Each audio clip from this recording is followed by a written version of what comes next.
I am my sister's keeper. I will build my sister up, encourage her, empower her, and pray for her. I have no reason to talk about her, tear her down, be jealous of her, or to compete with her. I am going to stand behind her and help push her into her destiny. Show the love, ladies, show the love. Thank you so much. Thank you so much. So I'm going to ask Milka if she would just give us a brief overview of the last session, please, in terms of giving a bit of a recap. Milka? Yes, hi, Valerie.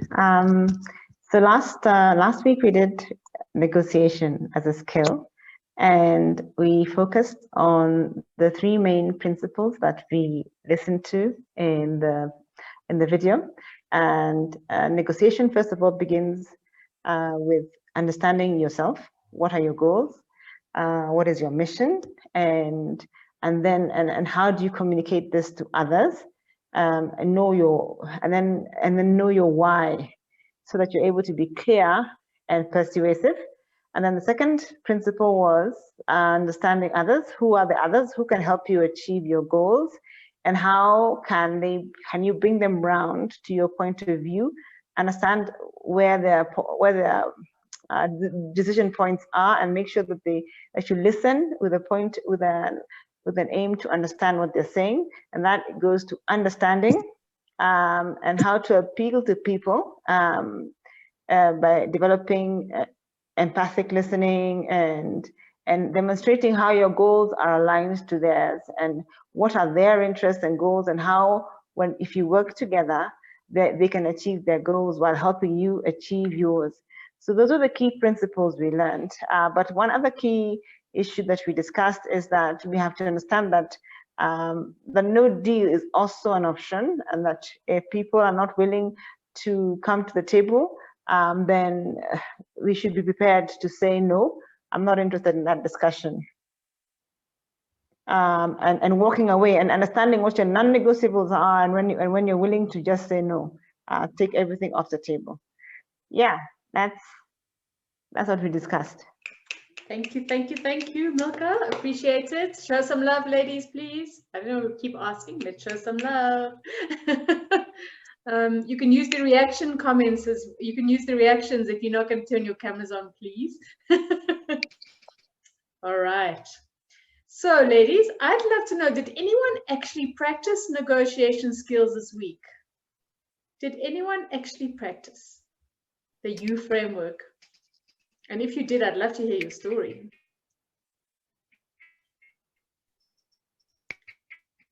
Klau, you look like you're going to say something. No? Nobody practiced. Okay. Did anyone have to ask for something that they wouldn't normally have to ask for in the last week?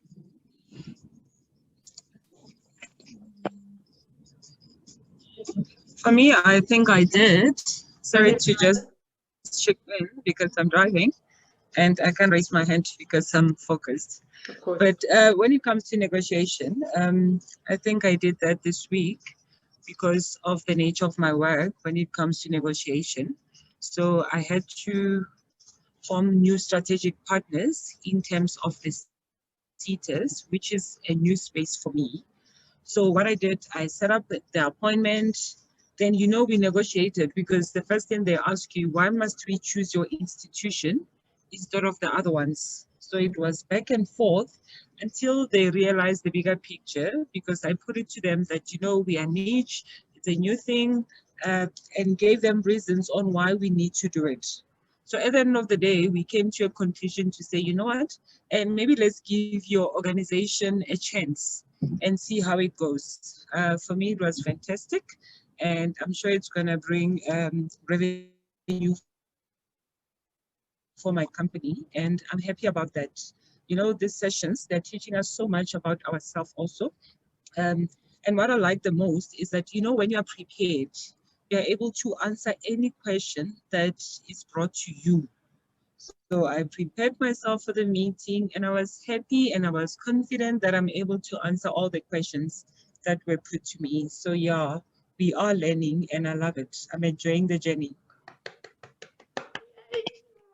I love your story. I love your story. And that is what it's about. Well done. Well done for the confidence. Well done for the preparation and for acknowledging that you actually are growing and you're learning along the way. I'm so happy to hear that.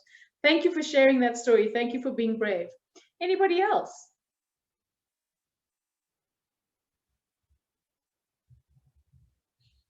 Okay. Right, let's go straight into this week's session then. This session is called Running for Office. Running for office. I'd like to know what you guys, what does that term mean to you, running for office? Anyone have any? Mbali? Well, I think maybe running for office could possibly mean running for a position to try and be a leader or running for a leadership position. That's how I interpret that statement. Nice. Anyone else see it differently?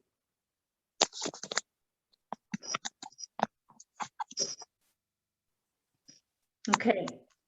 You are exactly right. Remember when I told you the history of Girls for Girls? I mean, running for office then at that point in time was about public leadership, leadership in public service. And they were talking about Hillary Clinton specifically and about building political leaders. But actually, running for office has so many more meanings to it, okay? We like to refer to it as leadership and service. Because people who are running for office generally are looking to see how they can change things in policy, how they can change things in government, how they can change things in politics, whatever it may be. If you're running for office, you are wanting to do something to change something. And so why this session is important is because it's the culmination of everything that we've been learning to date. So I'm going to share some slides. Just give me a moment, please, to get them up on the screen.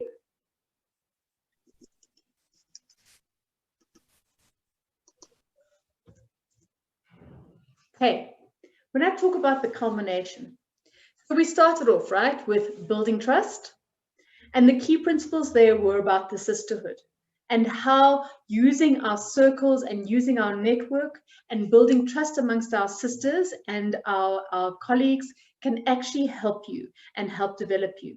And being vulnerable with people and sharing with people helps you to gain trust and to create a network around you that can be supportive of you, all right?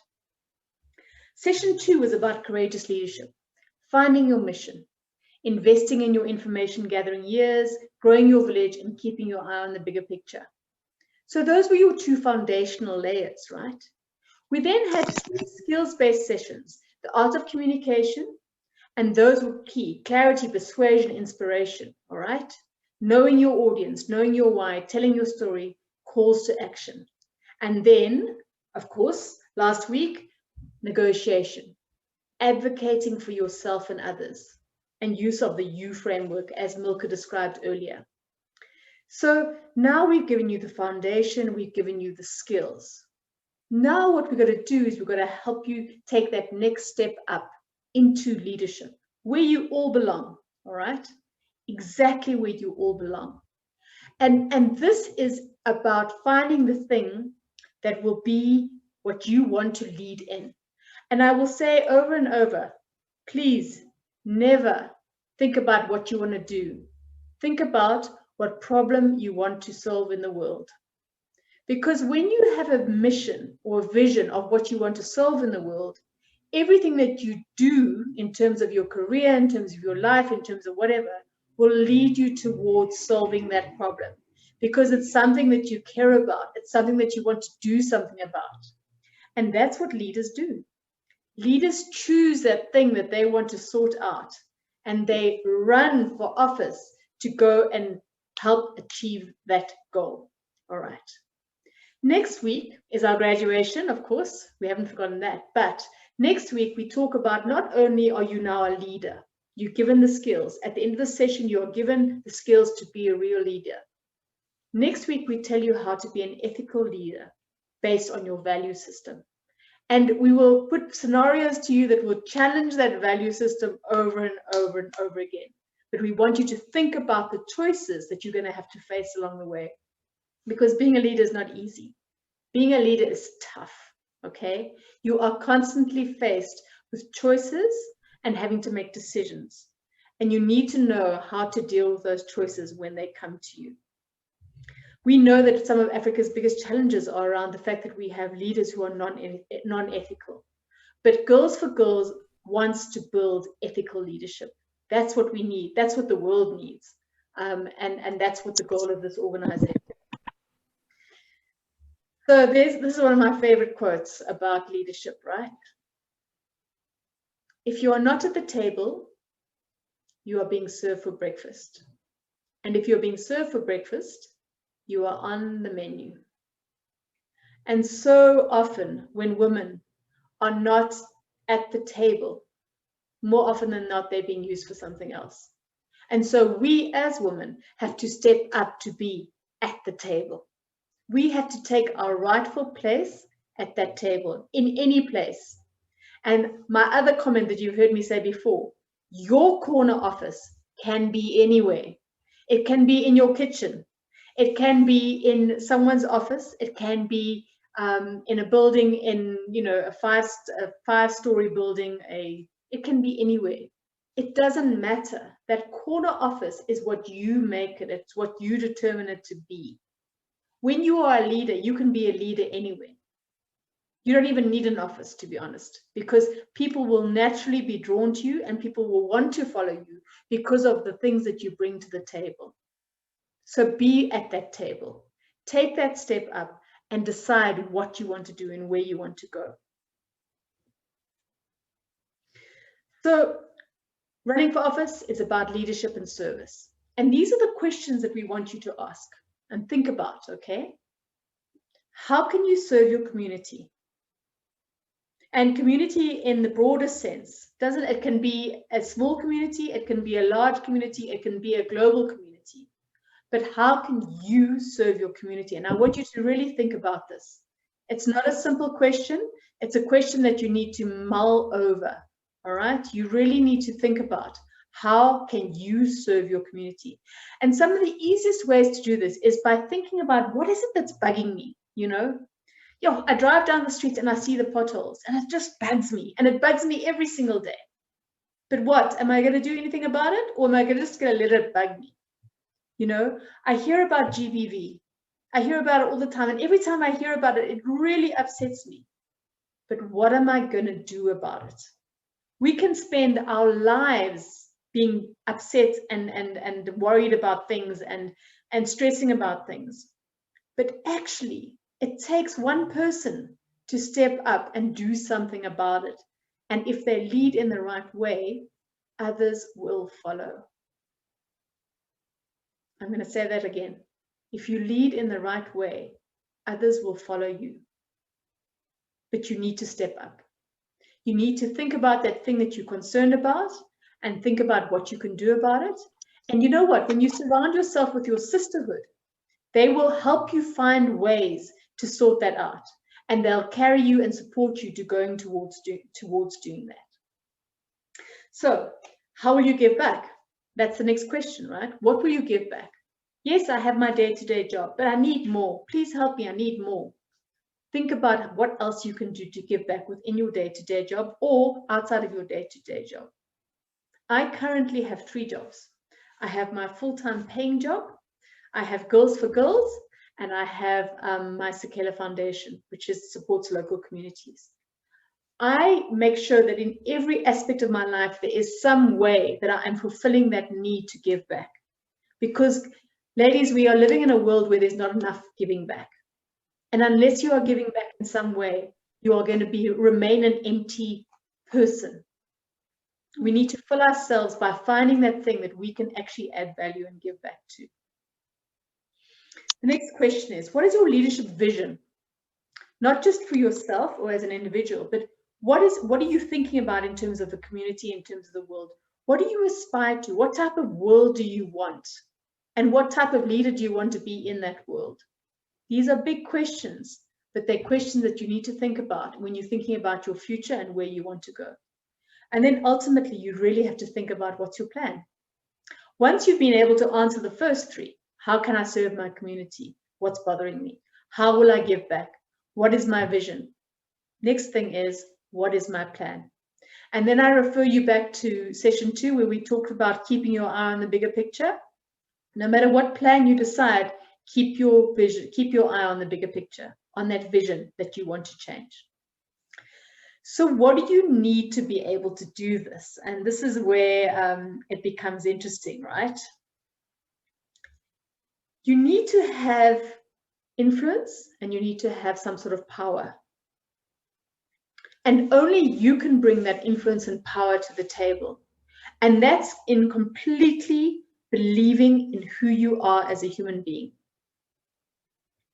So you need to think about what I am, what is my value, what do I bring? You know, women are judged all the time in terms of what they bring to the table. They're not strong enough, they're too weak, they're emotional, all those things. Forget about those things. What is it you as a human, Lerato, Mbali, Milka, what do you bring to the table? What is your power? What is your influence? I think I asked recently, and I'd love you to type this in your chat, in the chat. What is your superpower? What is your superpower? Think about it. What is the thing that you are exceptionally good at? Please type that in the chat. I'd love to see that.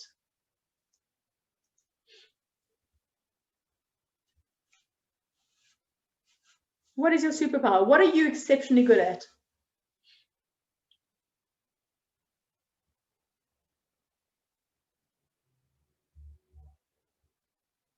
Caring for others. Mbali, beautiful. What a wonderful superpower. Ideation, Simpiwe. Yes, ideation. Wow, and that is such a relevant superpower right now. Matumelo, I'm good at making people open up and start talking. Yes, what a beautiful superpower. And as a leader, that is such an important one. Mokihana, connecting with diverse groups of people and communities. Mokihana, you have a mission. If that is your superpower, you have a mission. You cannot waste that incredible power and not use it. That is the beginning of your strength. That is the beginning of how you start on that leadership journey. Cloud, organization and planning. Wow, you're so lucky. You are needed everywhere. Cloud, beautiful. Manisi, I am very observant. You see, eagle eye. And as a leader, you need to be observant. You need to know and see what's happening around you. Bring it to the table. Bring that power to the table. Anyone else? Lerato, forming good relationships. Yes, beautiful. Another great leadership thing that's needed. What else? Any more? We've got some power in this room, girls. We've got some real power in this room. Wow, beautiful to see. Thank you for those contributions. So what do you need? You need your superpower. You need that influence and you need that power. You need to bring that to the table. That's your first thing to stepping up as a leader. Lorata says as well, I'm a good listener. Yes, beautiful. Also, excellent leadership quality. The other thing is you need to be yourself. Be your authentic self. Thank you, Sarah. Listening to others, even with my hearing impairment. Well done to you. Well done to you. Being your authentic self is so critical, guys.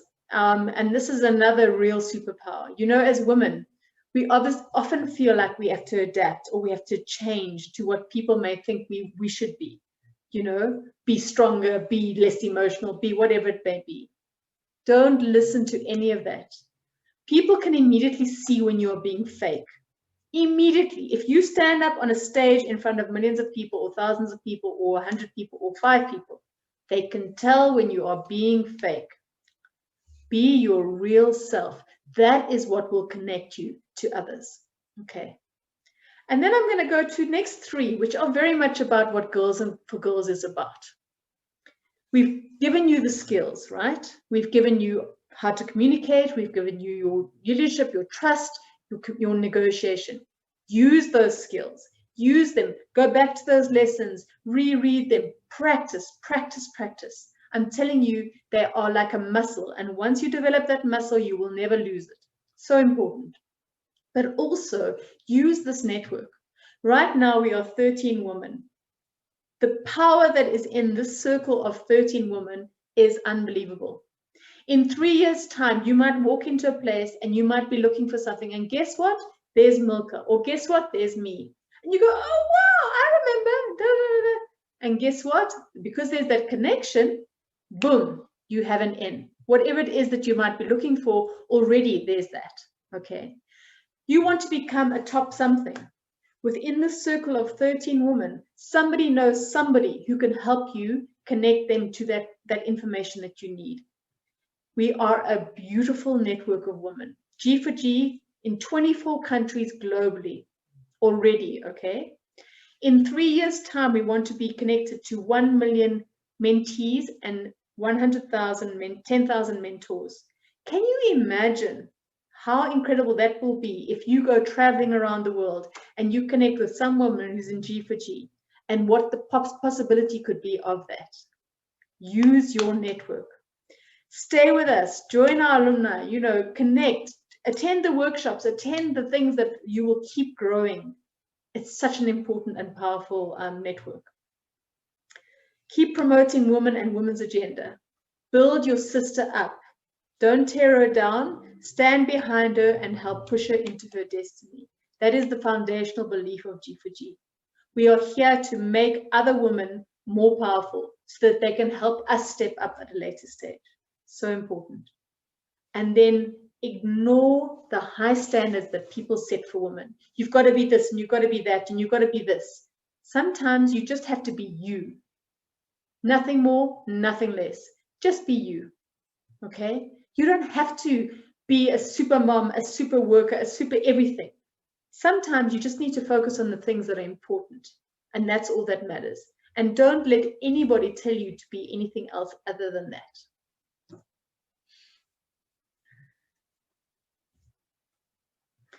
So when you are running for office, and for those of you who watched the video, you would have come across some of these things.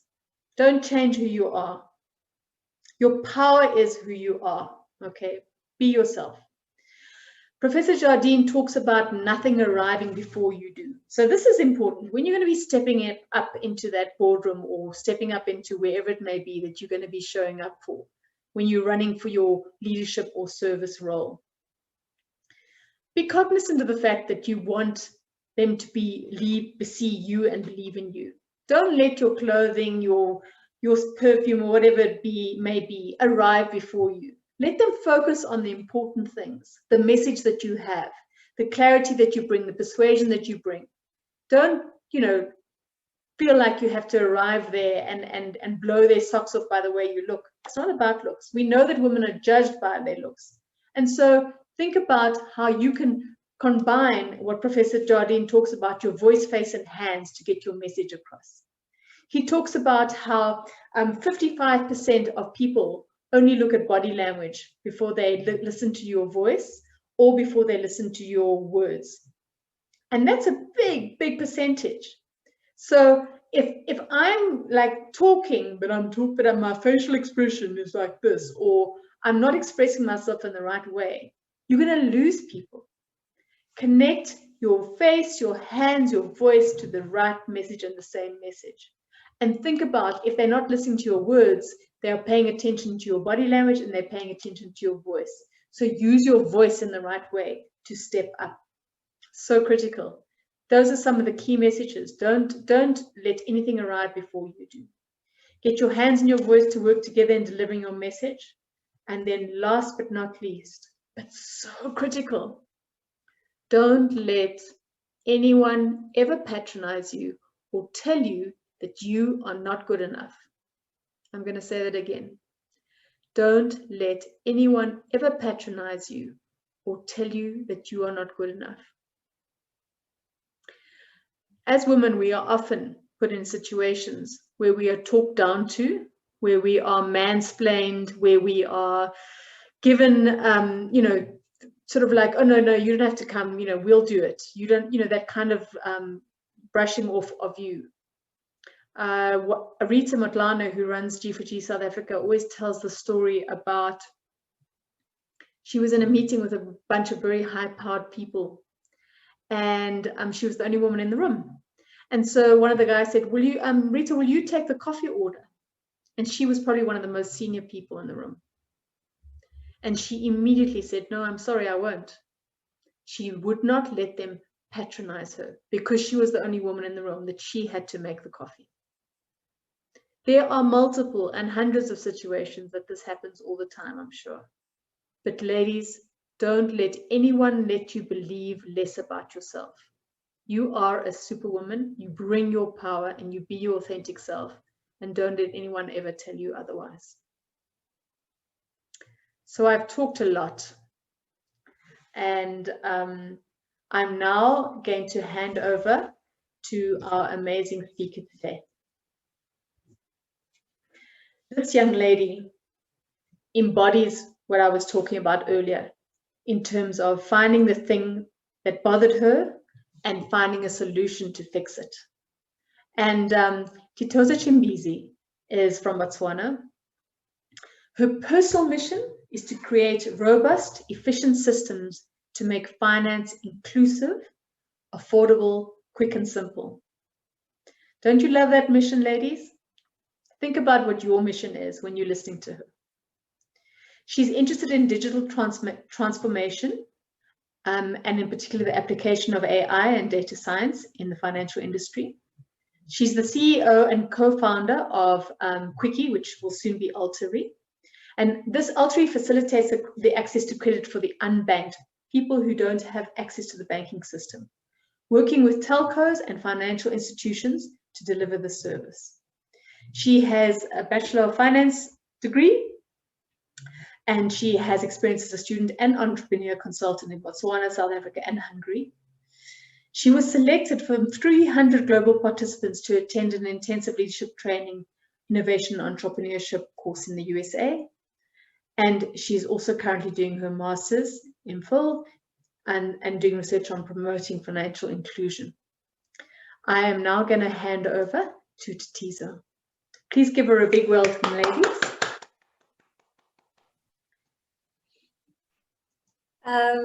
Thank you. Thank you for the invitation. I'm definitely humbled.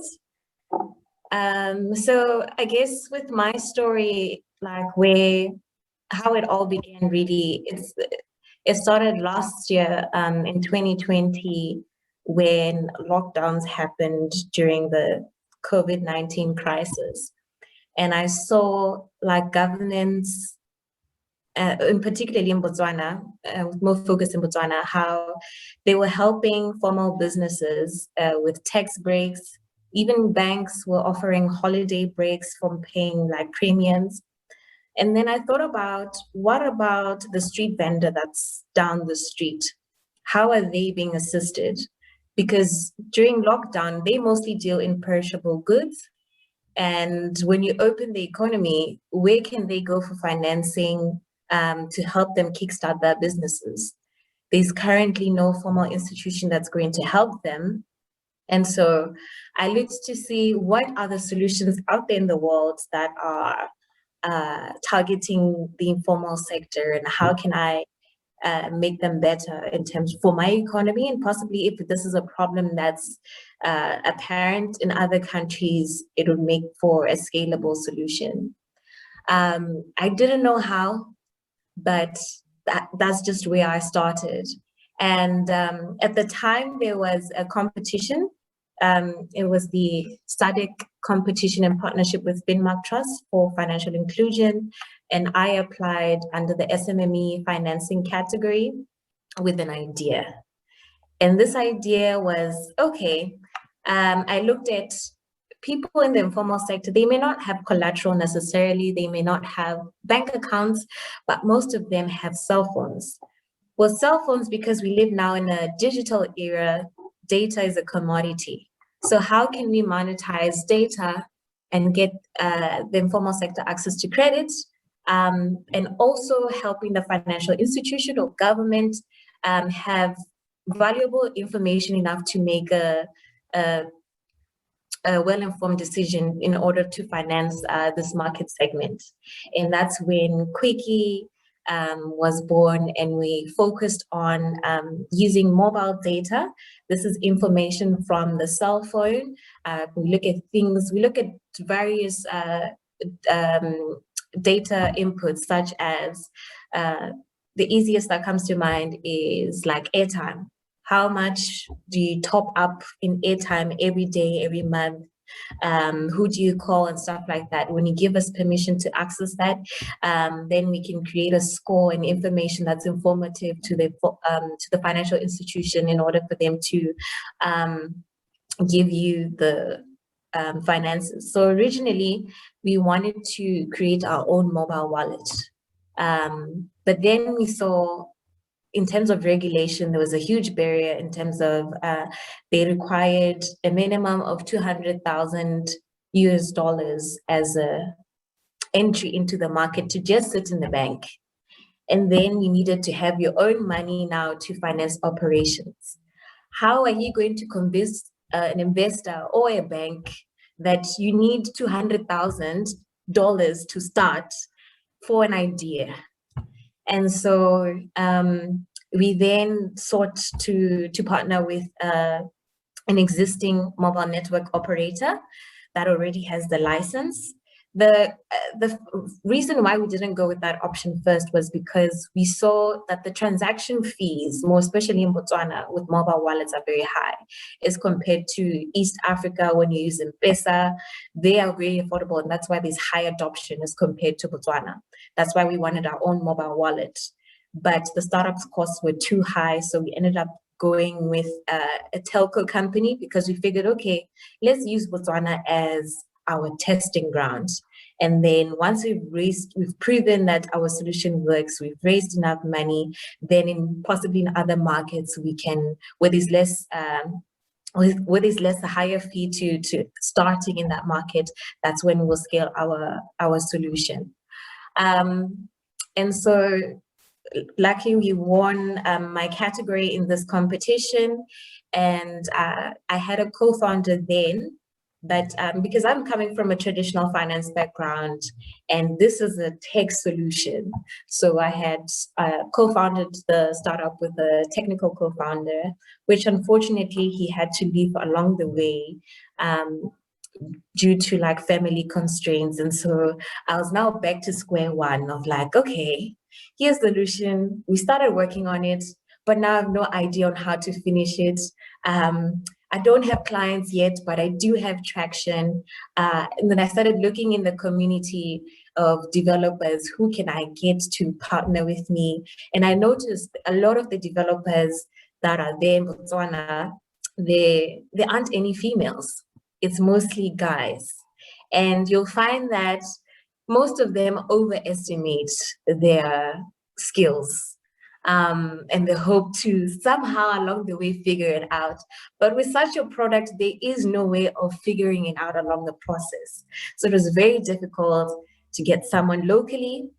And I looked internationally, and the problem was to get a good developer, I needed serious funds, because it's hard to get an experienced developer to come in your solution, because they are not really interested in getting equity, because for very new startups, there's a high, as the numbers go, there's a high failure rate.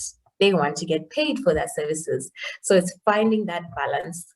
And then the other thing with our telco partner, getting the data from them was such a process, because it took just 2 months for them to sign an NDA. And you can imagine, what are you supposed to be doing in the meantime? Then we had the financial institution that wanted to partner with us. They're like, okay, we're ready to give you the money, but let's start seeing like what's happening now in your startup. And you're just like, I'm still waiting for my partner to give me the data for then now to start processing. So there were many issues on different fronts. And at some point I did feel like, this is such a huge task.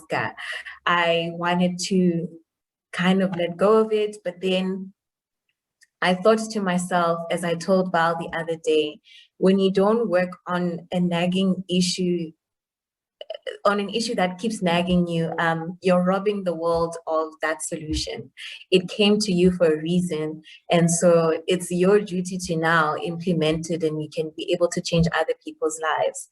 So I thought about, when I lost that motivation, I thought about the other people and less about myself. And that kept kind of pushing me. And then luckily, since from that competition, we were housed under Botswana Innovation Hub. And then we competed in another startup competition with Letero. Letero is a microfinancing, Pan-African microfinancing financial institution. There were 9 startups and we won first place. And I recall during the interview, one of the magazine asked me, like, how does it feel to be the only female founder that's competing in this competition? And I told them, I honestly didn't notice until they said that point. Like the whole time I'm just thinking about, okay, I need to raise money. This institution would be a great partner because they're in the microfinancing space. That's just where I'm focusing. I wasn't thinking about I'm competing with other men. There's no female in here, or am I intimidated by it? Because that doesn't matter. What matters is, do you have the best product that's on market? And that's what you need to focus on.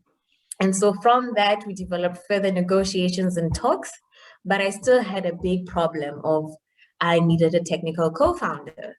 And so I then took a pause of like, this is my issue. Most issues for most tech startups are access to market or financing.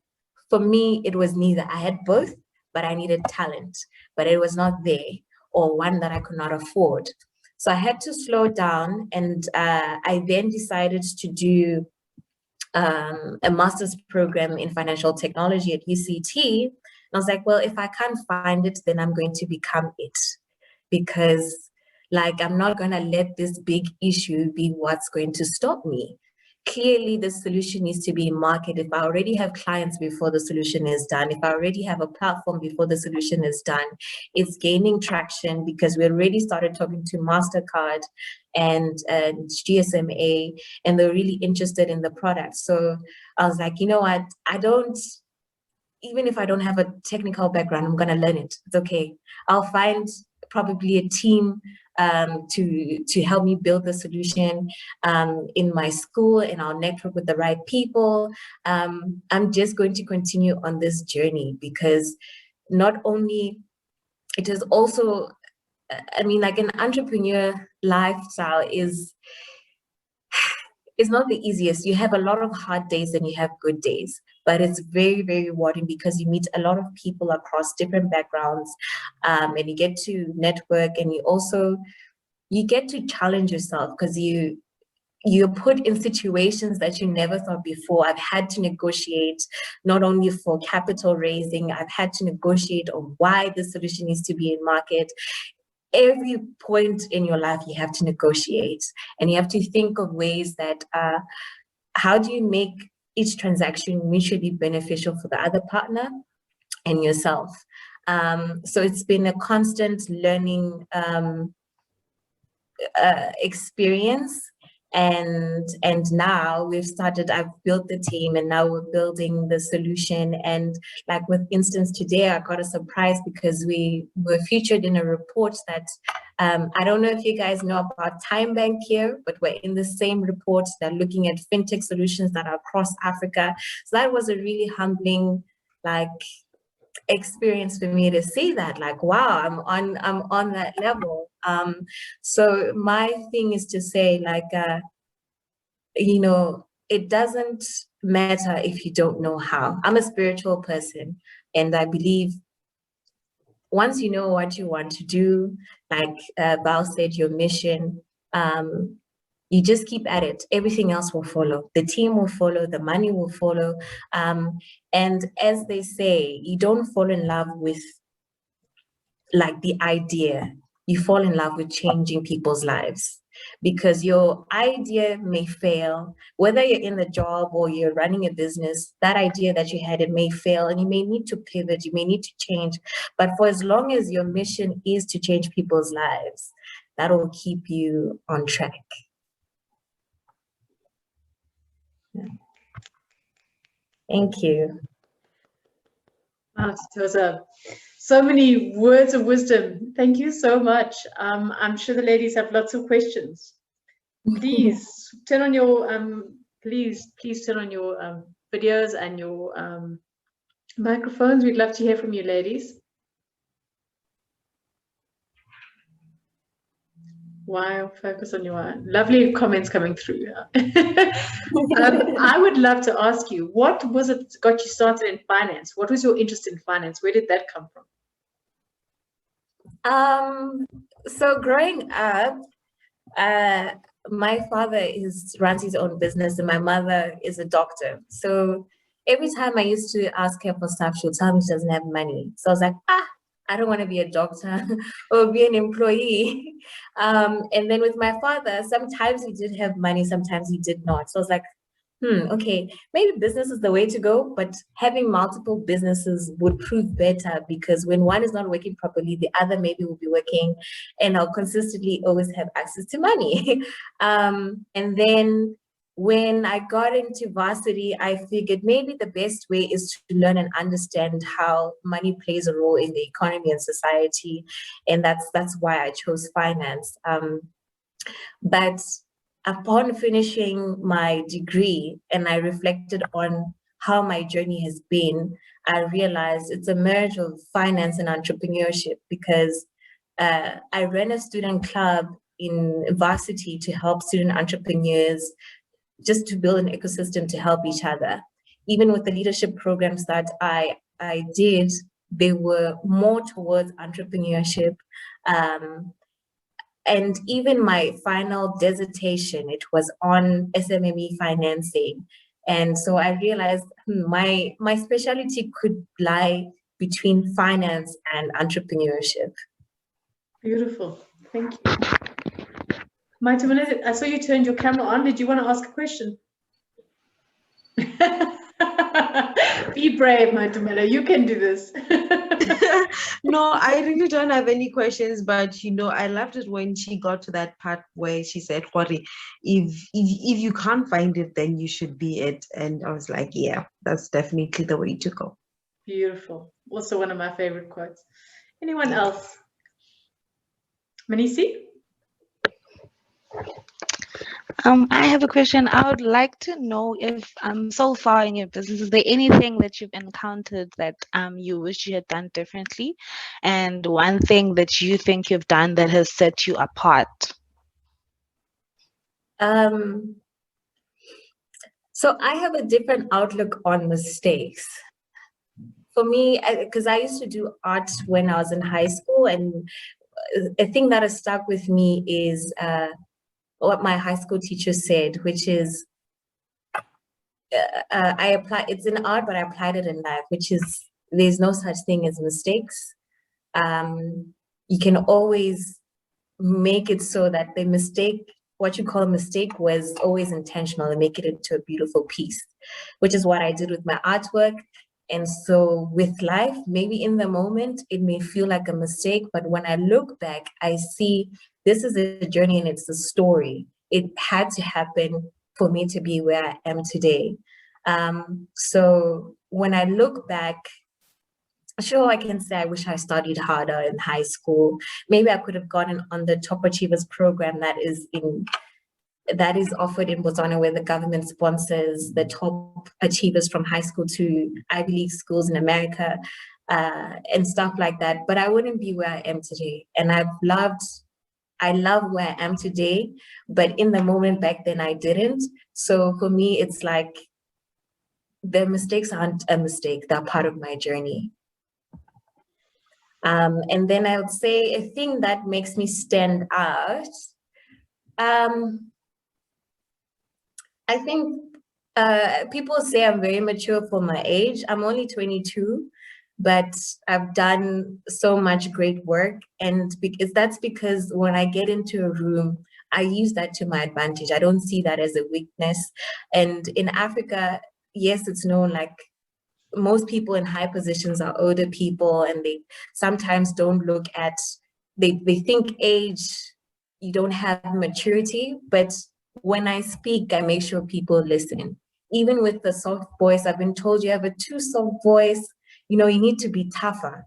No, I use the soft voice I have for people to listen to me. And I've gotten to where I am, even with my soft voice, and I'm going to continue with that. Wow. Any other questions? What about the quiet ladies? Sarah? I have a question. Yes, go ahead. Sorry, can I? Go ahead. I wanted to find out, did you eventually find a solution? I mean, are you now rolling out how to provide funding? So right now we're still in testing stage, because it's not long ago that we received data from the telcos. So we're still basically still managing to see if we can derive a great model for us to then roll out the solution. So it's still very in the early stages, and we've set out our clients, our market. It's now just Implementation. it's developing, yeah.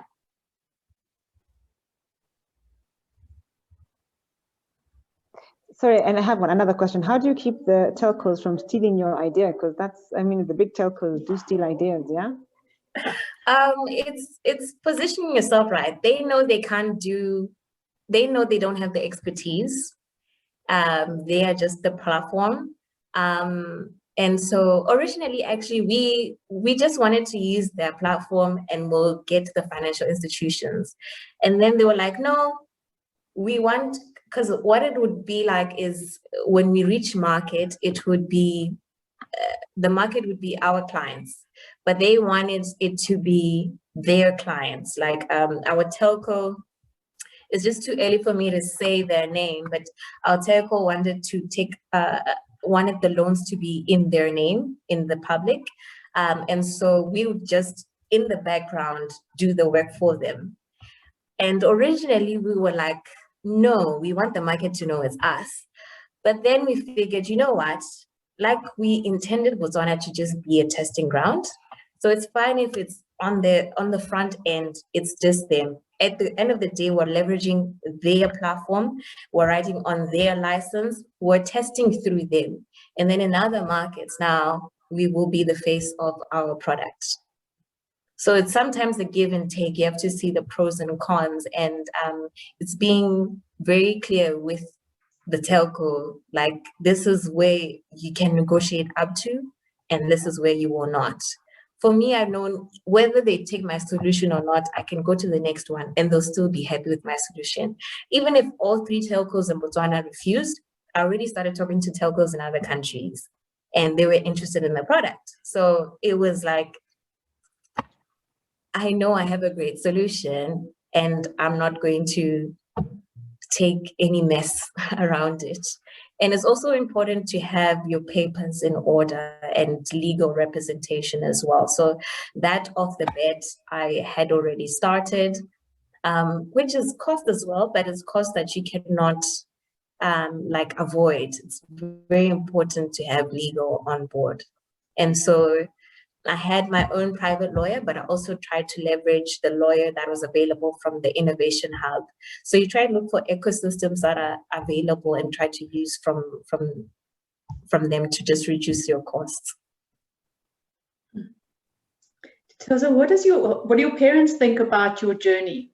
What is their are they supportive? How has that been? My parents are very proud. My father, though, still believes in like education. He's just like, after you do your master's, you should do your PhD. I'm like, I'm not interested in doing a PhD. My mother's the one who understands me more. She's like, no, she knows why she's doing her master's. When she's done, she wants to focus on her business. So it's mixed feelings. I mean, they're very proud with how far I've gotten thus far, but they still have different views on what's important in the world. And I love them and I thank them, but I've been clear to them, like, I'm going to do what I want to do.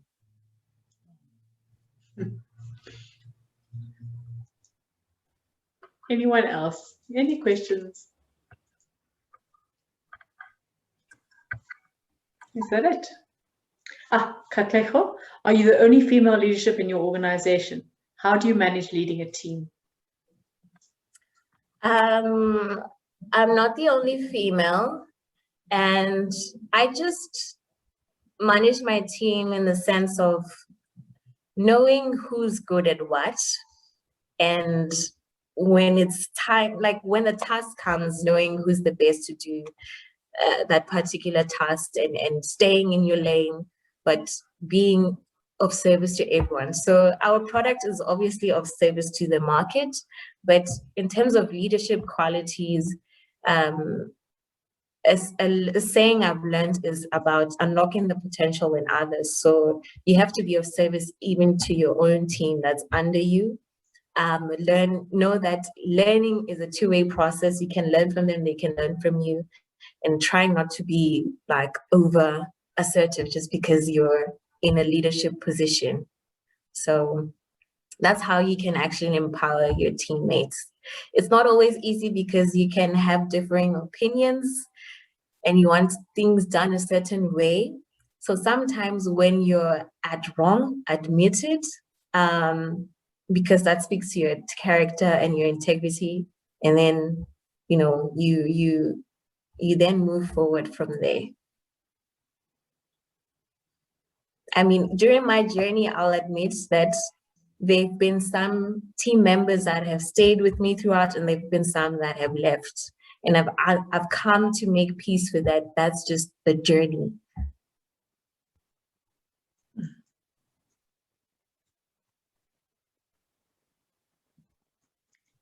Anyone for one more question?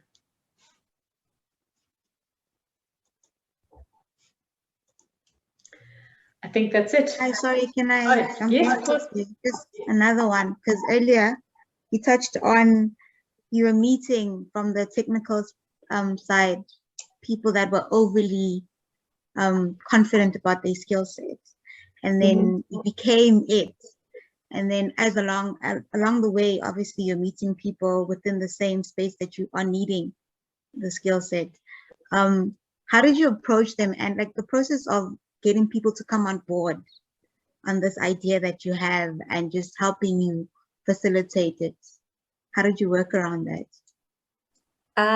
So you pitch to them like you would pitch to an investor, but you set it to your audience. Now you're trying to get someone who's talented on board of your team. So you show them your track progress.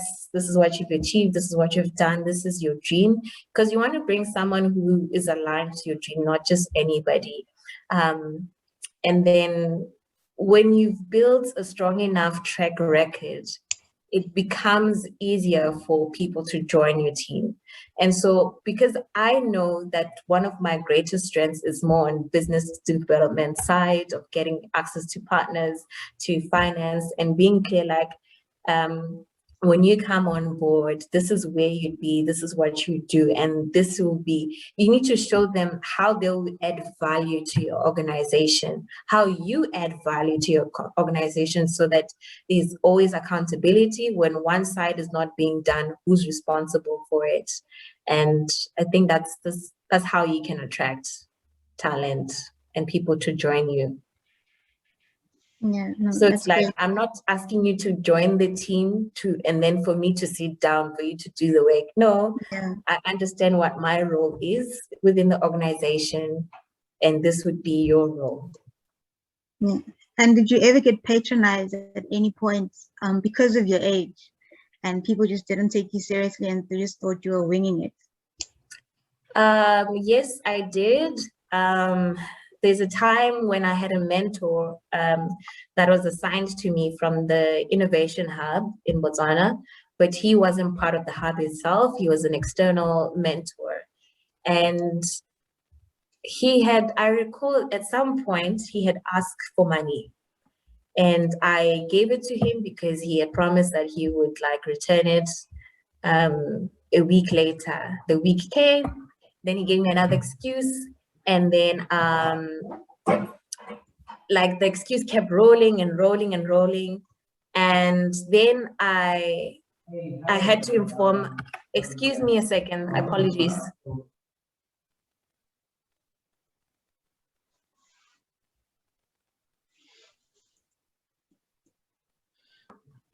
Apologies for that.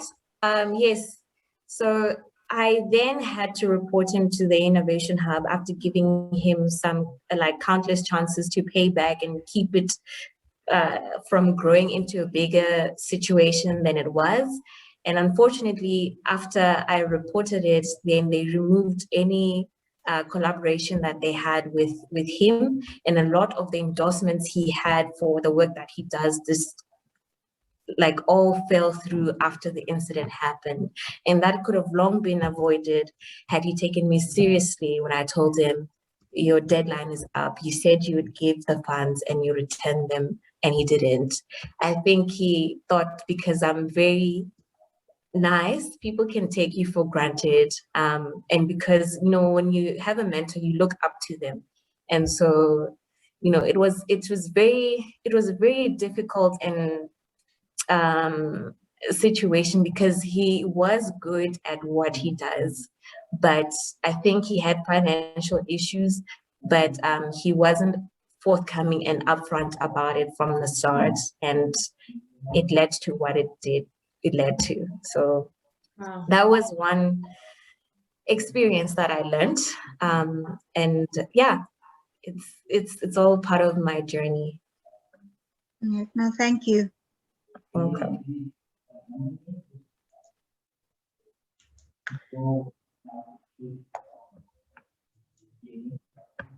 I think that is it, Titose. Thank you so much. We have so loved having you with us. You're more than welcome to stay for the circle. I don't know what your timing is like. If you want to, it's up to you. We are literally just going to go. We're just going to chat now about your speech and just talk about a little bit about the principles around running for office. So thank you so much, ladies. Big shout out to and grateful. You were absolutely wonderful. Thank you so much. I appreciate you. Thank you for having me. Great. Are you going to stay, or do you want to go?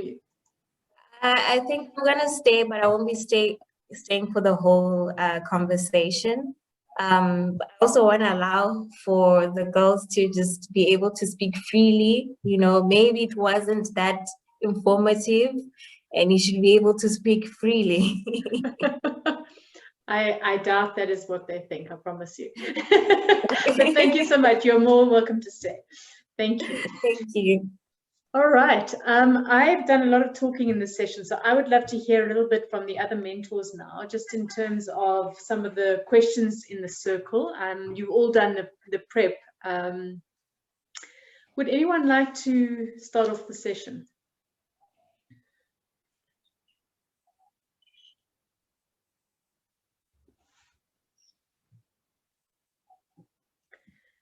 Okay, Hannah, I'm looking at you because you've got your camera on. Is there anything you would like to ask the girls? I'm not quite sure where to go with the conversation, though. I'm sorry. What's that? Yeah.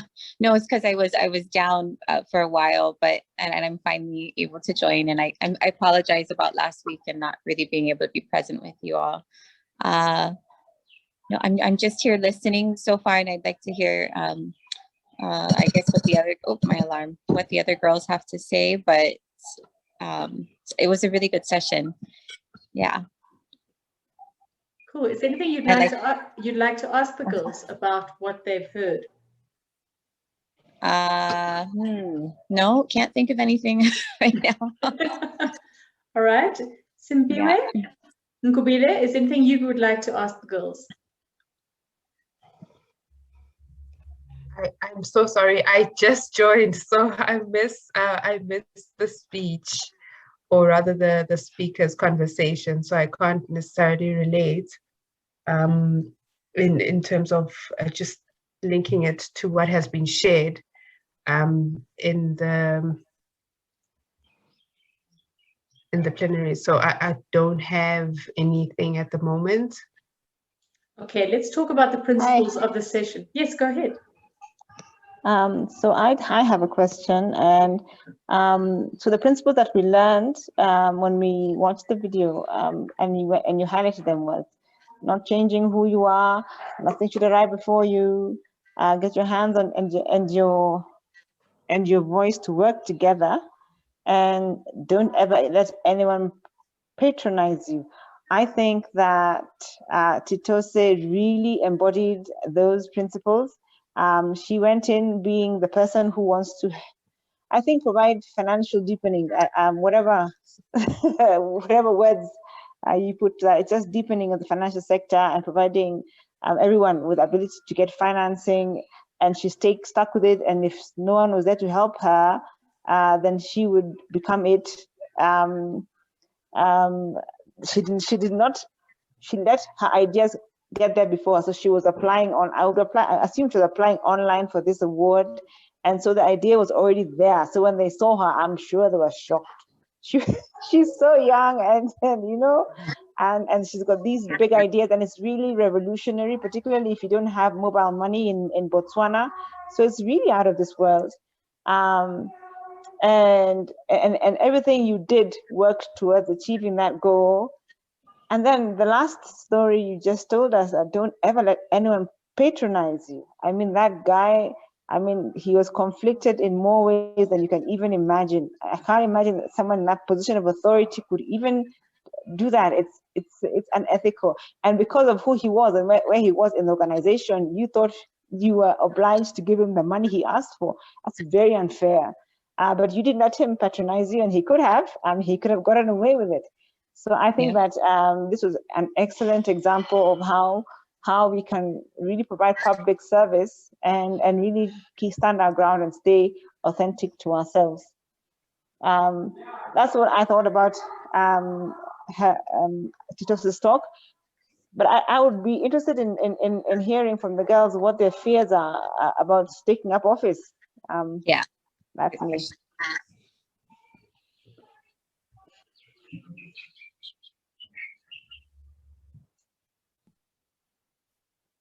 Can I jump in quickly? Please, Kapeho, go ahead. I just have a question again. Sorry for, correct me if I'm wrong. Titose. I don't know if I'm saying it correct. Yes, you are. Okay. I just wanted to find out, like, because this was huge.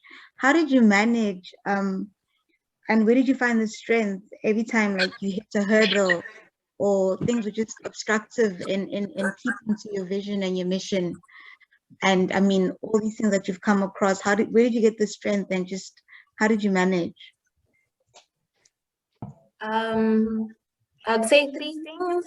The first one is the one I mentioned, is not falling in love with the idea, but with the mission of changing people's lives. Because there've been points in time we've shifted from trying to do our own mobile wallet, we couldn't, from trying to launching it as our own product, we couldn't. You know, you then will need to constantly, but because my mind was on the ball of how can I impact these people's lives, and less on how can I make this product grow, scale, and become big, it was possible for me to keep shifting because that never changed throughout.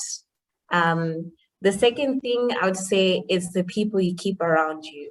So I've put people that are like in a similar journey in entrepreneurship, because who are more experienced, they've been through the low times where they've lost all financing, they've went through the problems that maybe I'm now going through, and they provide hope for me to see, like, oh, they've been through it and they've gotten out of it, and to say that you're not alone in this.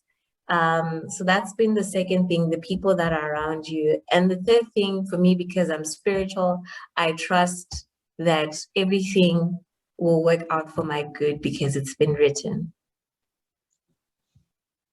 Thank you. What do you think stands for you, Katlego? What are your fears around running for office? Failure. It's definitely failure. And losing, not keeping to the mission, overwhelmed and other things coming into play, and therefore you just tilted completely off of what it is you're trying to achieve. So in turn, obviously that then causes the failure because you went off the rails. So for me, it's just keeping to it and just managing not to get influenced in any negative form and just keeping to it. Do any of the other mentors want to speak to that? Can I say something? I think my fears are the same with Katleho's, like it's fear. Most of that with me, over the years, I've been in leadership positions only in the church. So it's always a matter of fearing, failing the people that I'm leading and failing God. So most of the times I move about the position being extra careful, which can also be against me, which like can work against me. Titose? I'd say in response to that, you will find that most males, when a position like what you fear of disappointing or not living up to that position, most males would see that position and go for it, and they'd be like, well, if I fail, I fail. You know, it is what it is, but I'm gonna go for it and I'm not gonna let that stop me. So what's stopping us from doing the same? You are most likely never going to feel confident enough until you're in the position and you just have to get the job done. So I know it's a very hard thing to get over, of being afraid to fail. I've gone through that too as well, because it's a grand, what I'm doing is a grand project, and you wonder to yourself, what if I fail? What if I lose the investors' money? What if I don't meet the expectations of my partners? And letting that stop you from taking on that role. Somebody else will take it, but they might not do the job. They might not do the job what it's meant for. We have seen a lot of corruption, more especially in the government space. And so the people that they're meant to be helped won't be helped because you thought that you would fail in that position. Somebody else took it and then they use it for their own benefit. So I think focus on perhaps the people you're going to impact and say, well, there's no option for me to fail. But in the event that you do, you learn something from it. Failure is never meant to keep you down. It's meant to tell you that, well, you did this one way, it didn't work. How can you do it another way? And just to add to that, I think what you said earlier as well about sometimes failure can be turned into something amazing. And from every failure, you learn so much, right? And so that growth that comes from learning, you can never get that learning anywhere else. And that helps you to then be better at what you're doing in the future. Mbali, you have a question? Yes, I do. Thank you so much for sharing your story. I just wanted to find out, did you say that, what did you study in the beginning? Because I kind of missed out on your introduction. What did you study in the finance stream? So I did a Bachelor of Finance degree at University of Botswana. So it's general, like traditional finance, or financial reporting, portfolio management, financial accounting, that stuff. It's nothing tech related that was in my course. So you just chose to merge the tech world with your, what can I say, commerce stream? Yes, because I was actually like in second year, I was ambitious enough to start applying to posts that were like McKinsey, Goldman Sachs. And I noticed in the applications, though it wasn't compulsory, but they would ask things like, do you have any experience working with big data? Do you have any technical skills, data science and all of that? And I wondered, if they're asking this now, though it's not a compulsory, it might be in the next few years. So I will take a good bet to say the tech, well, IT is going to impact, technology is going to impact the finance industry in a larger way. So I started then paying attention to what's happening in the financial technology space. And I could see that fintech startups in other markets that are doing amazing things. And I noticed, okay, the more attention I paid to the fourth industrial revolution, it became clear how it's going to impact every industry. So when we finished our studies, most of my peers decided that they want to become chartered financial analysts. And that's the natural route for most people that graduate from my program. But I decided I want to go into financial technology because I don't want to, people are creating programs that are going to replace our jobs. I'd rather be on the other side that's creating the program than be on the side that's just waiting for a ticking bomb. No, that is true. Now I understand. Yeah. Because what I wanted to ask is that I'm from the construction space, but I'm looking into merging my studies with something from the commerce world. So I just wanted to find out which stream would you advise on in terms of like maybe, is it accounting? Is it financial analytics? You know, that kind of thing. Which stream is more marketable when you're going into companies that you can advise on from someone who's coming from a commerce background? Is it economics or something that we can do short courses for people who are from a different, what can I say, study field, you know, whether you're studying property, whether you're studying construction or anything like that? Which commerce stream would you advise on to merge? Well, my experience is based on my experience. So one, it's subjective. So one may have a different opinion. So do take it with a grain of salt. But I would say if you're moving into the commerce field, don't do the traditional route because that's going to phase out in the next 2 years. See where the financial industry is going. Most of it has merged with the tech industry of becoming, because you can become a data analyst that's specializing in the financial markets. You can build trading bots if you want to go into the trading space. So I'd always say find like a program that has a little bit of technical expertise in it, because that will future-proof you, your career. There's also lots of development in the blockchain space. So you can always merge finance with a bit of tech there. And don't be afraid of it. I was looking at developing at software like, I feel like this is for people who've done computer science.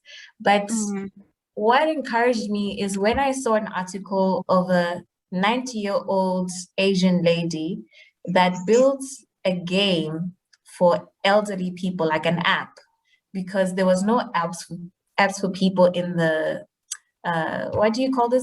Like elder homes. And so she learned how to code just so she could build a game that was interesting for her friends and herself. And I was like, what? If a 85-year-old took 4 years to learn and build something that's now being now reported on BBC and people are downloading, what's stopping me who's 20-something to just start from scratch and learn? And if I can add to that, Mbali, you don't have to go and do another degree. There are so many short online courses and offerings that you can do just to study various aspects and just maybe even to see what you're interested in, you know, doing like a short course in something to see if it piques your interest and if that's what you want to do. There's so much available right now. Like, you know, between check out LinkedIn Learning, check out Udemy, some of these amazing platforms that are offering lots of, you know, short courses on data analytics, on data science, on developing, you know, and you just need one of those just to give you a little bit of an overview. And once you have that overview, then you can see, is that something I want to pursue, or is there somewhere else I want to go? Just keep gathering the knowledge, you know, just keep doing that learning. That's the most important thing. But even with the construction space, like I find it also interesting because there've been developments of 3D printing homes, making it very cheap and affordable for like informal settlements to build homes. So there's very interesting developments in your space. And like there's not much of that in South Africa. So it's like, why don't you pioneer that in South Africa? You know, people will want to fund you because there's so much development that can be made for the informal settlements. No, that is true. No, I really appreciate your insight. And then what books do you like read, or maybe articles that you make use of just to keep you updated with what's happening? Because I can imagine being in the tech space, you need to constantly keep up to date with the changes and what's going on. So during my varsity years, I read a lot of leadership books. So, but now I've started focusing on websites like Coinbase because I'm in the fintech space. I do like AI and I do blockchain. But what I use now is like on my phone. I don't know if you've noticed, when you start Googling stuff that's in the same theme, Google then sends you articles that are related to that. So every morning I swipe left and I see the latest articles within my field. And that's how I keep updated every day. Like reports that are sent out, you'll find 4 hours, they just released it, I will know. All right. No, thank you so much. Okay.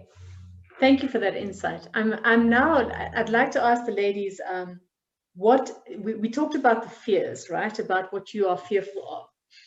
And I'd like to get some sort of views on how one can overcome those fears based on some of the skills that we've discussed.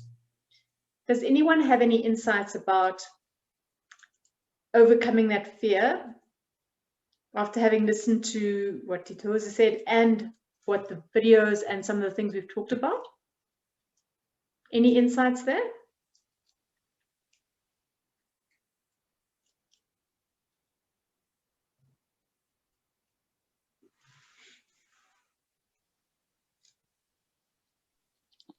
From my side, I think the best way to overcome the fears is to actually do something. You're very quiet, Lerato. Can you speak into your mic?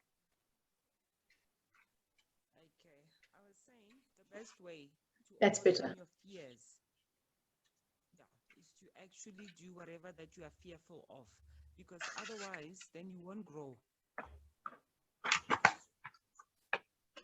Very true, Lerato. So simple. Just do it, and then you can grow from that. But sometimes that fear can be debilitating. How do you stop that fear from being debilitating? Planning. Go ahead, Katlego. Planning. Planning. Planning. Yes, yes. Prep and planning, absolutely. Any other ideas how to stop that fear from being debilitating? I think also, just going back to the comment that Titose made around falling in love with what the mission is, and always reminding yourself why you started, that the importance of the why, basically. Why is this important and why should I keep going? And the value or the impact that it's going to make if you really do persevere and actually go ahead with it. I think also it makes a big difference in how much you push. So true, Nkobile, so true. What about surrounding yourself with people that will keep supporting you and being there for you? Absolutely. Go ahead, Makohan. Very important. Did you want to say? You read my mind. Yeah, no, you read my mind. I'm just listening to everyone, but yeah, I think it's definitely important to know who's going to be in your arena, and you're going to have those highs and lows whenever you're going, for some big goal like running for office. And I think it's important that you have, truthful, but, supportive, a supportive team to surround yourself with, so that, when you are going through those peaks and valleys, they're going to kind of be there to help navigate. And I think it helps you with some of the anxieties and stresses that come up. So yeah, definitely important to have the right people in your team. So choose wisely, I guess. Yeah. Okay, Hannah, I'd like to ask you, I mean, you are working for the Democrats, right? You're working for the Democrats. Yeah, I ran for office during COVID, and then I got selected from a national Democratic program. Over 1,000 applied, and only 60 of us got in. So the only one from Hawaii that got into the National Democratic program. So they trained me basically, because when I was approached about running for office, usually it takes 2 years to plan. And I only had about 2-3 months. And it was don't do what I did. So do it afraid. I did do it afraid. I knew there was a big chance that I wasn't going to win, because you usually have to, walk the district about 3 times. So, but I did it knowing what my intention was, and that, eventually that's what the long-term goal is. And I use that as an opportunity to grow. So yeah, no, it was an amazing experience. I loved it. I got to network, meet with various local leaders in the community, and the challenges that I had, I feel, if anything, it's like really helped me to be more prepared for the next time when I run for office. I'd like to stay in Hawaii, but yes, I am currently in the transition of being placed in a Democratic campaign. However, part of that is you'd have to relocate. And honestly, I love Hawaii too much to leave. So I really want to stay here, because this is where my heart and my home is, where I grew up.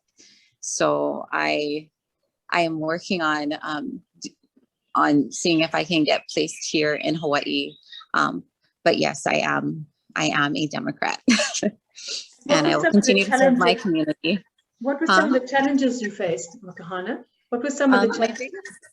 Yeah, so my biggest challenge was that, working with United Nations, I've been able to work with different dignitaries and diplomats, and travel internationally, and work with lots of elected officials. And I think the biggest challenge for me was coming, to the realization that, when people come to run for office, usually in the beginning, the intention is for good. You want to, make a positive change.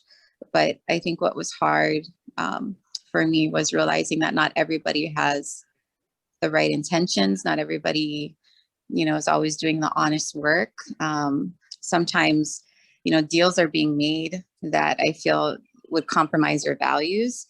And I think it's really important to have a collective group of leaders, community leaders, and those should be the one that really go in to run for office and to make change. Because I think a lot of the times when you're in office too long, you sometimes forget why you're running.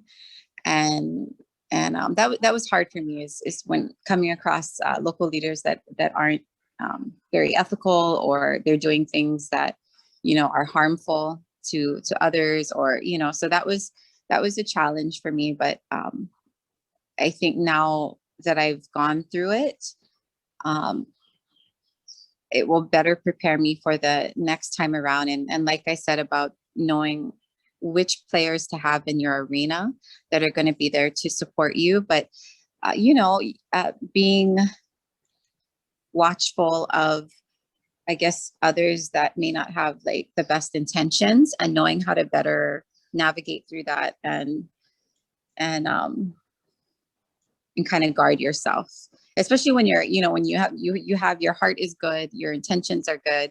But yeah, when I think of politics and running for office, I think of, you guys ever watch Star Wars? May the Force be with you. that's kind of what I think. Is Mbali, are you raising your hand? Yes, she is. I just wanted you to finish. Okay. I was going to ask her now. Mbali, please go ahead. Oh, yes. Sorry. No, I wasn't raising my hand. Sorry, I forgot to put it down. Okay. Yeah. Sorry, I've got one more question for you, Makana. I want to know, what is your long-term vision? What do you want to achieve? Why did you decide to run for office? What is it that you want to achieve? My long term is I really want to give more opportunities for the people here in Hawaii. A lot of the times, the cost of living here is really high, and unfortunately for a lot of the natives that are born and raised here, cost of living is so high that a lot of times they have to move off island, move elsewhere, to sort of survive and thrive. And then you have people running for office that aren't even actually from Hawaii, their roots aren't here, and they move here because we're an island and it's easy to run, and then they want to create policies that really aren't benefiting the people here in the community. So my intention is, I want to be able to create more opportunities that I didn't even get growing up here, and to make some positive change, and then hopefully inspire the next generation of young leaders to come up and run for office and just keep doing good. But I'd like to have a group of 10 good people, which I'm hoping to rally up here in Hawaii from different districts and communities. And I'd like for all of us to go in and run for office and make good change and clean house. Thank you. So, yeah. So you are a real example of what we're trying to achieve. So I appreciate your feedback there. Thank you so much. Thank you, Valerie. What would you say to fear? Just last one. I keep saying last one. What would you say to overcome the fear?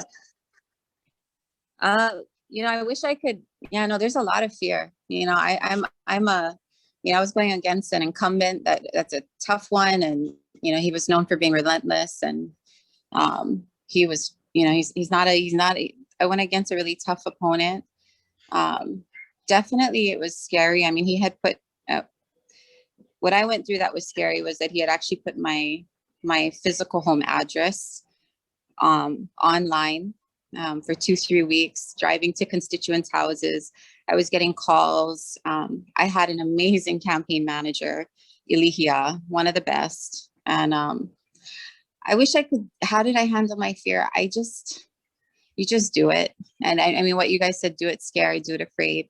There's going to be days where you're going to feel stressed. It might be days where you're feeling overwhelmed. You might, you just have to breathe. You stay calm, make sure that you have the right people there to navigate you through the stresses. You don't have to do everything at one time, and, just make sure that every day that you keep working towards that goal. And for your own integrity, at least know that you gave it all, you did your best, and you can always try again. It's a learning opportunity. I don't believe, I call it failing forward. I don't see failure as a bad thing. I don't think that anyone should be scared of failure. I feel like if anything, that's going to be there to push you in the right direction. But yeah, the anxieties come from not knowing, that's uncertainty. So just stay grounded in yourself, take a breath, a pause. And while you're doing something so intense like that, make sure that you're being good to yourself. And self-care practices are key, are super critical, whether that be, spending time with loved ones, journaling, meditation. So when you're going through stuff, just make sure that you're taking proper care of yourself and blocking out that time, so that you don't lose yourself in the process while you're going for such a big goal. But yeah, I mean, do it afraid. I like that. Do it scared. Yeah. Thank you. Beautiful answer. Self-care is so important as well. And being yourself, I guess, as well. Just be yourself. Yeah. You can't do anything more than that, Ilka just raised such an important point. Have your board of directors around you. And those board of directors are people who bring different things to your life. They feed you in different ways. You're going to have those friends who are your champions. They support you through everything you do, no matter what. You've got the other friend who will call you on your stuff when you saying, they'll go, well, no, I don't think so. That's not quite right. You'll have your mentor, the person that you go to for wisdom and guidance. You have people who are your nurturers, who, when you need to just have that hug, or just to have that person who's going to give you that, that hug when you need it. They are the people who will feed you, the people who pour a glass of wine. There are these different things, this board of directors. Find your board of directors, find those people who will be there and will help you, direct you in the way that will help you and support you through the tough times. Those are so important. So thanks for reminding me about that, Milka. Simpiwe, you've also in your career have had to deal with some pretty challenging situations. I'd love to hear a little bit about you and how you overcame some of them. Oh, wow. I doubt I've overcome a lot of them. Yeah, I'm still in a navigating space, especially with my legal practice, because it's something that I felt that I couldn't serve effectively as an employee.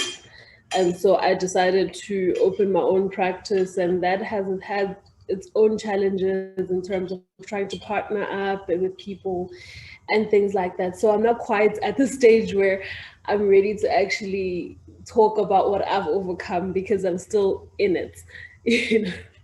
But the brave part of taking that step of opening your own practice, I mean, that alone is a huge step in the direction. More than that, it was actually a trauma response because of the bullying that happens in the legal practice. And so I was just like, surely this can't be my life. And people want you to suffer because they've suffered. And I was just like, no, surely I can just do better and be better and just create space for other people, for other candidate attorneys to just have a more pleasant experience, because I don't understand why it needs to be a torturous space, and I'm still in the process of. Beautiful, thank you, Simpiwe. Nkobile, being in HR, you've had to deal with lots of people and challenges in terms of some of building the mission. I'd love to hear some more from you as well. I think I was actually typing when Simpiwe mentioned bullying. I can completely relate with that, actually, because it's been a journey. It's been a journey. I mean, it's sometimes so it's a topic, firstly, that's very close to my heart in terms of my own experience in corporate.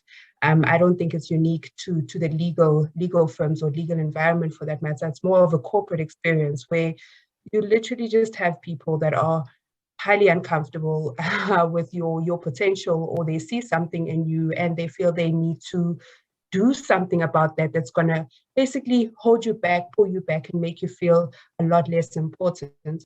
And to be honest, my experience, it was, at times I'm like, how did I get out of that? How did I make it through? I think, to be honest, G4G was one of the outlets for me at some point, where let's find a community of women who understand the importance of bringing us up, or pulling each other up, and raising each other's and being our own cheerleaders as females. It really, really resonated with something that I needed at a certain point in time. And also just gathering the strength to then, how do we persevere, but also sort of find a way of raising it. And I think it's always a journey, I must admit, when it comes to bullying and just getting over that. And just being in HR, not only at times do you experience it, but also you see it as well. And to stand for something and constantly be that people advocates, essentially, because you're in HR, and wanting to uphold the integrity of being in HR. And also trying to pull your colleagues into seeing the importance of what you're trying to drive and trying to advocate for as well, because sometimes they also get lost in the motions and the culture and whatever it is. It really has been a journey. It's still, I don't believe that I'm past, I'm at a point where I can comfortably say that I can now, I've crossed, I'm over that hurdle.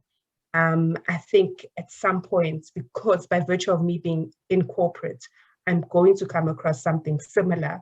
Maybe the way I handle it then will be slightly different because of the maturity from previous experience.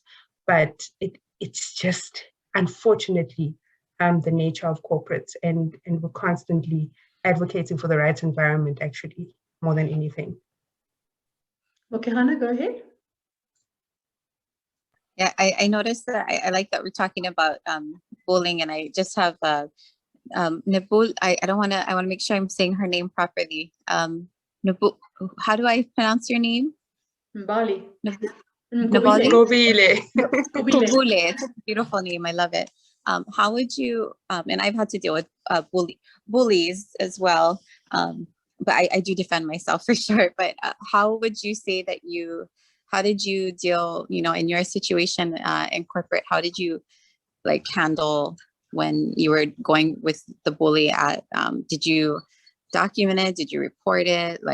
Did you ignore it? What was your way of dealing with it? So I'm quite a vocal person. I take advantage of the fact that I'm in HR. So Good job. I vocalize and I indicate that actually, and it's also one of those things where, using my position as well, where I advocate for people essentially. And Excellent. My first thing is always let's address this, let's talk about it. And that's exactly what I did. Let's talk about it and let's understand what's going on and why is it happening. And based on the response, it obviously, and it didn't get better. So it had to get to a point where I'm like, okay, do I stay and drain myself out and go into a state of depression because of how I'm feeling and how I'm experiencing this? Or do I really just leave the organization? And that's exactly what I did. I mean, it's not, I don't think, it's not healthy, and you do bring it to the people's attention. The strange thing is that you always find that people already know. They know who the bullies are in the organization, and they know that this is what happens and this is why. And when you tell people, it's like, oh, you're experiencing that too? And it's like, but how come, Why is this a norm? So it really is. I just said, peace, thank you very much. It's not worth it. It's not worth my energy. Let me find another space. And like I said, even in different space, you find pockets of it, and you find it, you're very equipped to deal with it, and especially identify it and be like, no, that's not going to happen to me again. Let me address it, let me speak about it, let me just make it clear, and let me set my boundaries very quickly so that I don't find myself in that space again. Good for you. It's very smart. Very good. Yeah, I went through a similar situation, and I remember, and I did leave too, but prior to leaving, what I did was I documented it, gathered evidence. I turned it in. After I came forth, other people came. Took about 2 years, but that person that thought, their PhD level, they did get removed. But it does take time for sure. So leaving sometimes is the best way because it can affect your well-being and your health. Absolutely. So smart call. Yeah. Yeah. I think once you go into an environment where you don't have that anymore and you feel completely appreciated and valued, you wonder as a woman why you put up with it for so long. And sometimes as women, we do tolerate much more than what we should. And so I think part of that, knowing yourself and knowing your worth, you should be able to walk away a lot sooner. I regret the times that I stayed and I put up with it. I'm not talking about a relationship, so I'm talking about a working environment where once I was finding an environment where I felt cared for and valued, it was such a relief. It was that relief. You can't, your entire personal, your health, everything is just better, because you just don't realize how completely debilitating it is. So my words to the mentees is, if you find yourself in that situation, walk away sooner rather than later, because you don't have to tolerate anyone patronizing you or bullying you for any reason. For any reason, there is no justification for it at all. Nkobile? I think, Val, one thing I wanted to add is you choose your battles. I think we really underestimate the sting of choosing our battles. You don't have to fight everything. You don't have to put up a front. And yes, you're a woman, and yes, you are strong. That you must never doubt. But also you're smart. And in you being smart, you choose your battles. You do not fight everything. If it's like Manesi said, if the person is older and it's the person is bullying you and they're much older, probably even a lot more senior, don't go there. Raise it, do what you can, but when you can see that the odds are against you, choose your battles and be comfortable with bowing out, because you'll bow out stronger than when you persevere and try and fight something that is really just too big for you. Absolutely. Excellent advice. So now we've heard from the mentors. I want to hear from the mentees. Ladies, let's hear some of the things that you are fearful of, things that you've been exposed to, what you think your challenges are in terms of becoming that leader that you want to become. Please, can I hear from you? We only have 2 more sessions and I need to hear your voices. We only have 1 more session, sorry, this one and the next one.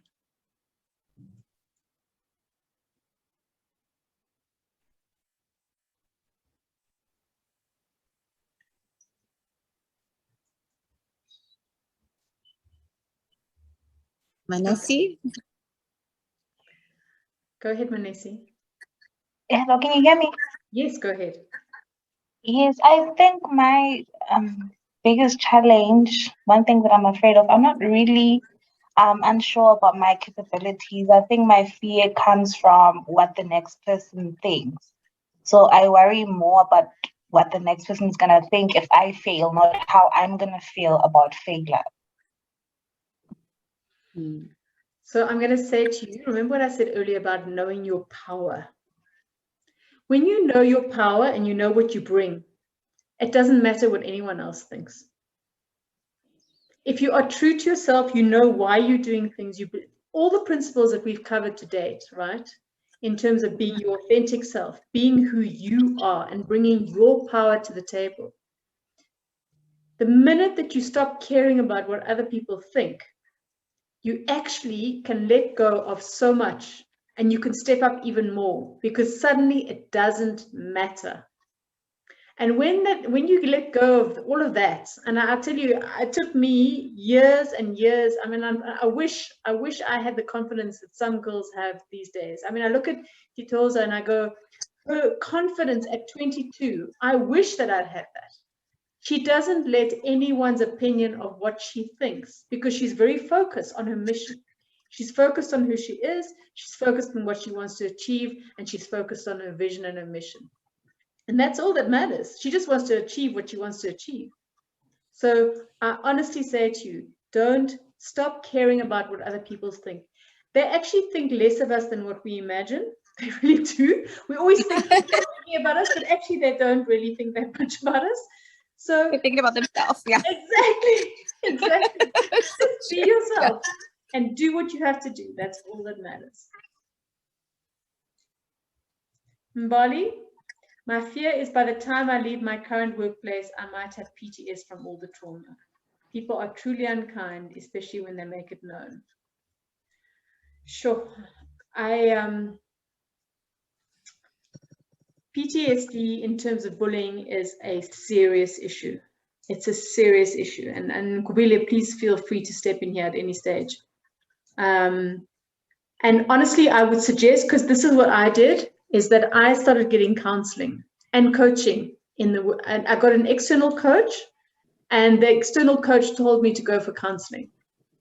And the minute that I started doing that, I was able to step up and step out. because it gave me the strength and the, you know, the belief in myself to be able to do that. Because what bullying does is it breaks down your sense of self and your sense of worth.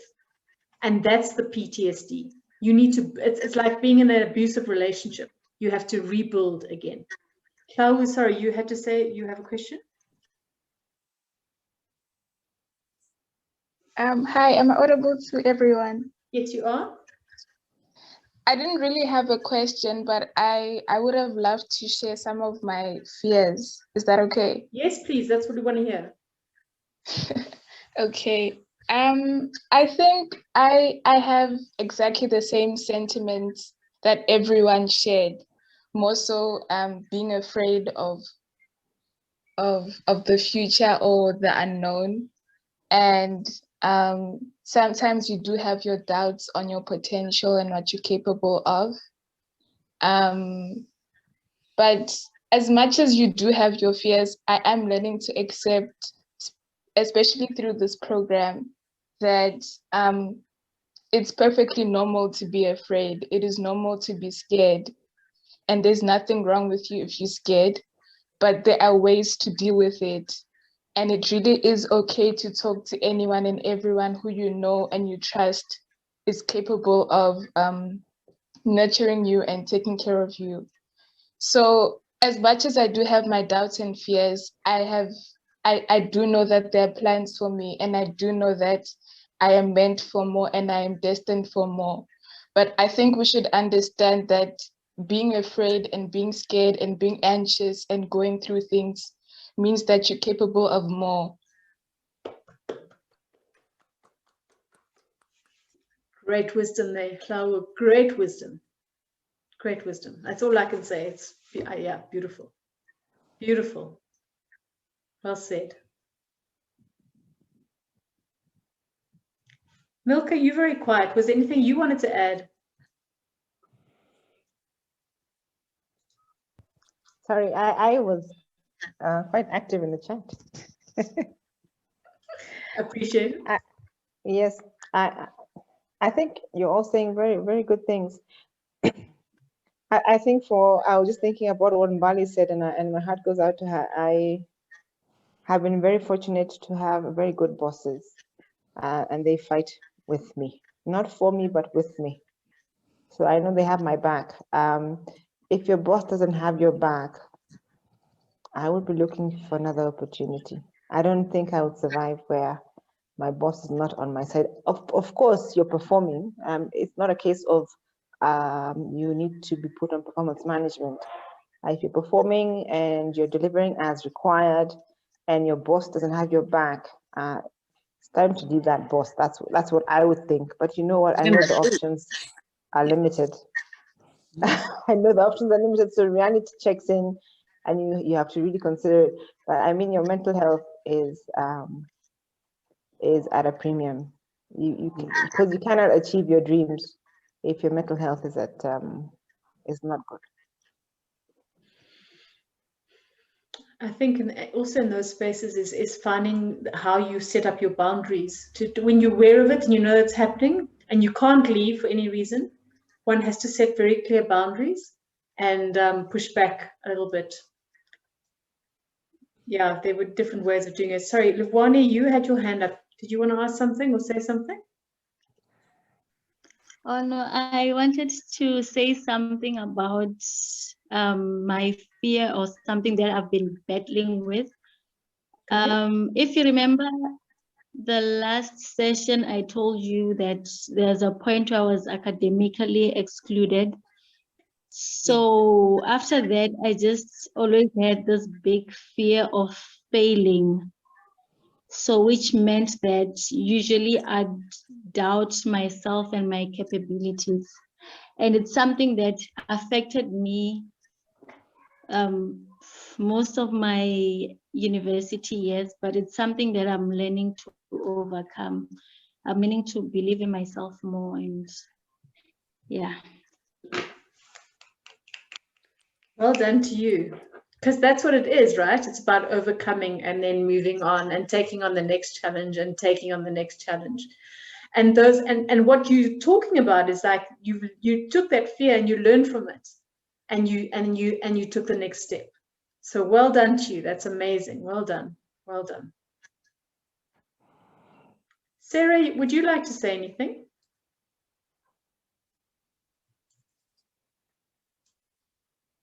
She was clapping. She said in the chat. I know. I'm just asking if you'd like to say something. Oh, okay.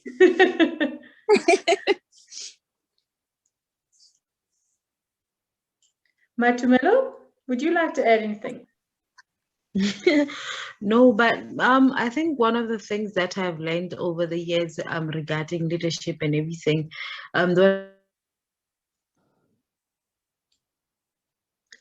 We've lost you. Are you there? You're on mute, Matumelo. Please try again. Oh, yeah. I'm sorry, my network keeps going.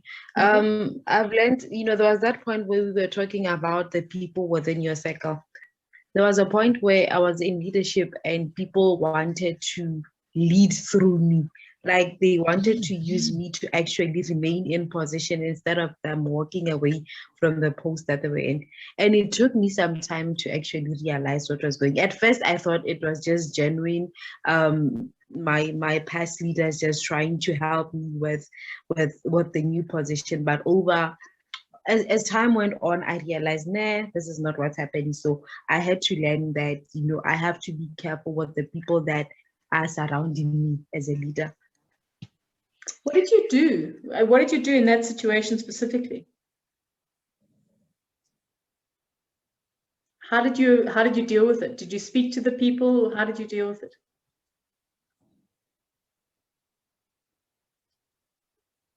You're on mute. Can you ask the question again? What did you do in that situation to deal with it? Did you speak to them? Did you how did you deal with it specifically in that situation? Did you confront the people? Did you talk to them about it? Unfortunately, I'm not too brave to actually approach people when I realize that they are not doing things right accordingly. So I just walked away from them. I found a way of walking away from them and just maintaining my position with what I stand for as a leader. That way I don't create enemies and there's still that connection, but I'm just not allowing them to do what they want to do. Yeah, I hear you. Remember what that one professor said in one of the talks was about keeping your enemies closer.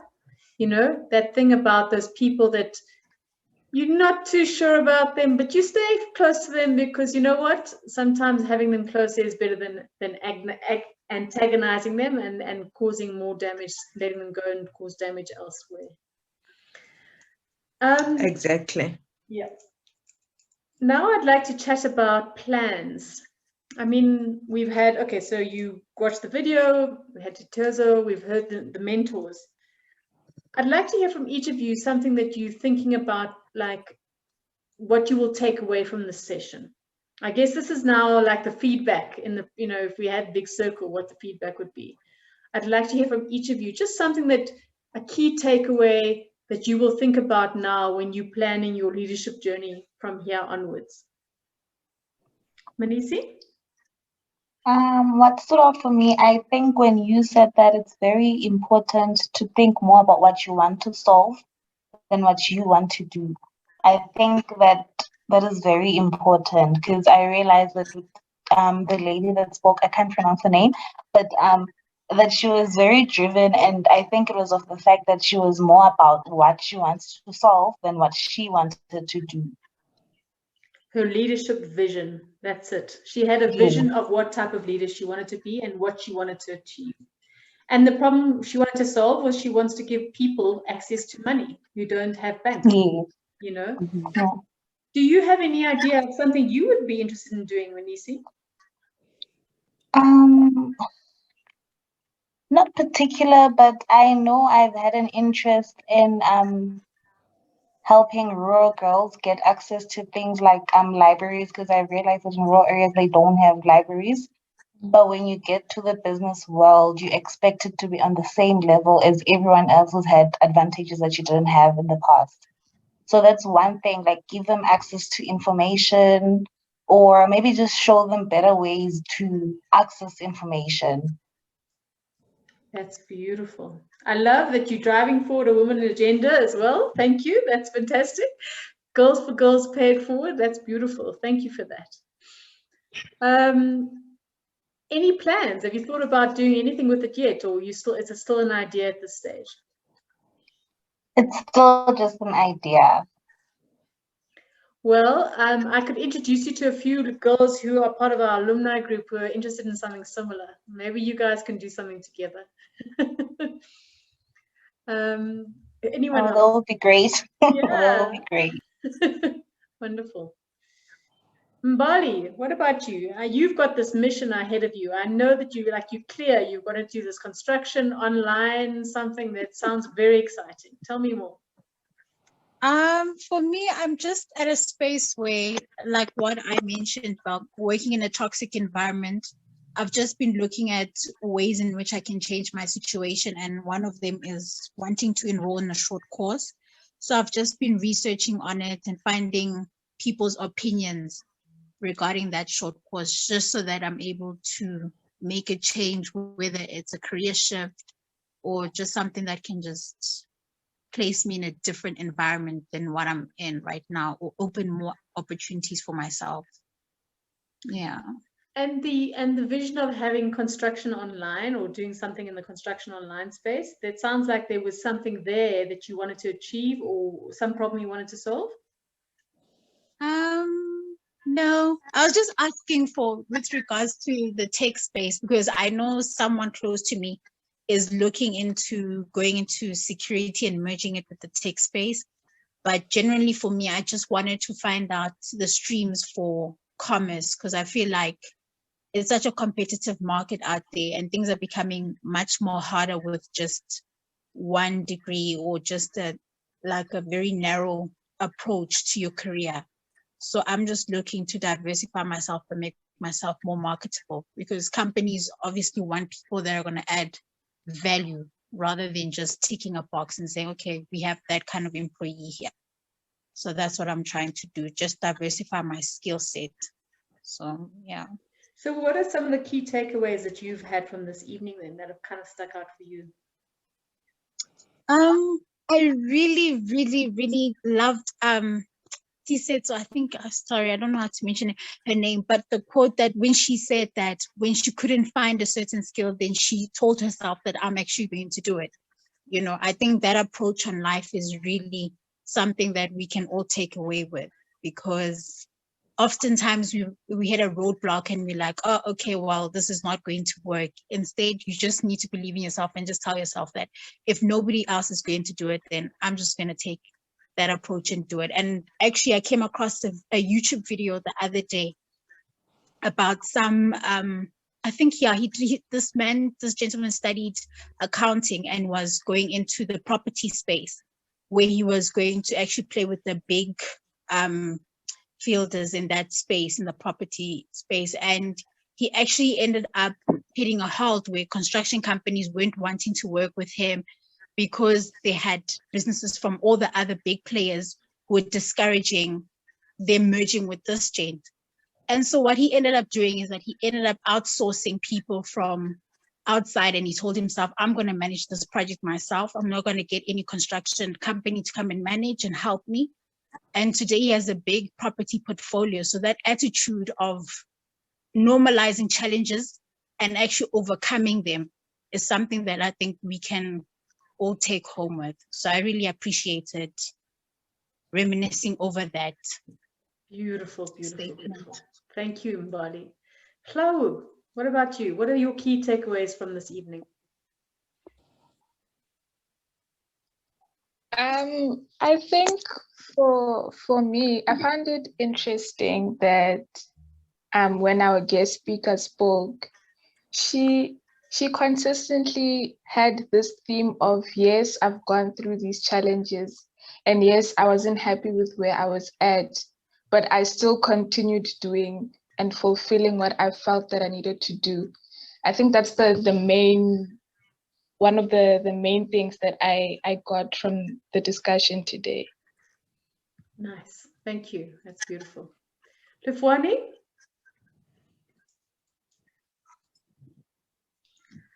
The main thing that I got from today is one, picking yourself up no matter how many times you've gone through something, and then also leadership vision, because I feel like vision is very important because it tells you where to go and how far you need to put in the work.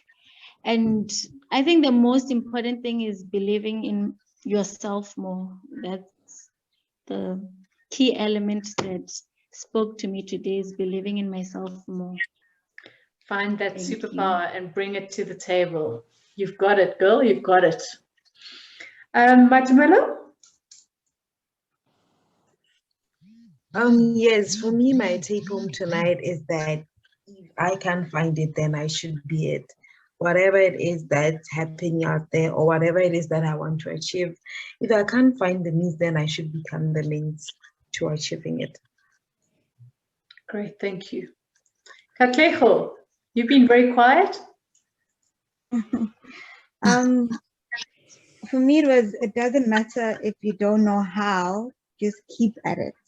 So, just have to stop being afraid of the unknown. I have to come to the table because I don't want to be the breakfast. I want to be the one having the breakfast. And, I'm looking at my current, I just want to share a bit, like, in my current job. So our department is growing and my boss has hired males. And I'm the only female now. So with that in mind, I don't want to become the admin girl in the department where that's not my function. So I need to prove and just come to the party. So, I have to find my inner strength, my confidence, and just because I'm not as experienced does not mean I'm any less more worthy of where I am right now. So it's definitely, don't be afraid of the unknown for me. Show them how to do it, girl. You take up that leadership role. You show them how to do it. You can. I know you can. Yeah. Thanks. Sarah?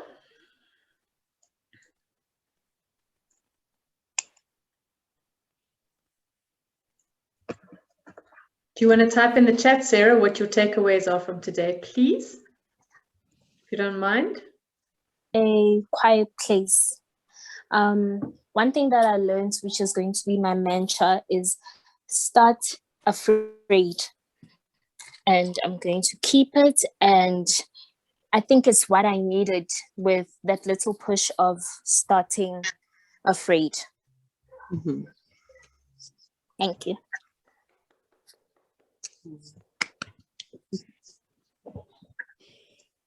Matumelo, I must tell you, that's probably my favorite quote of today as well. When I don't work on an issue that's nagging me, then I'm robbing the world of a solution.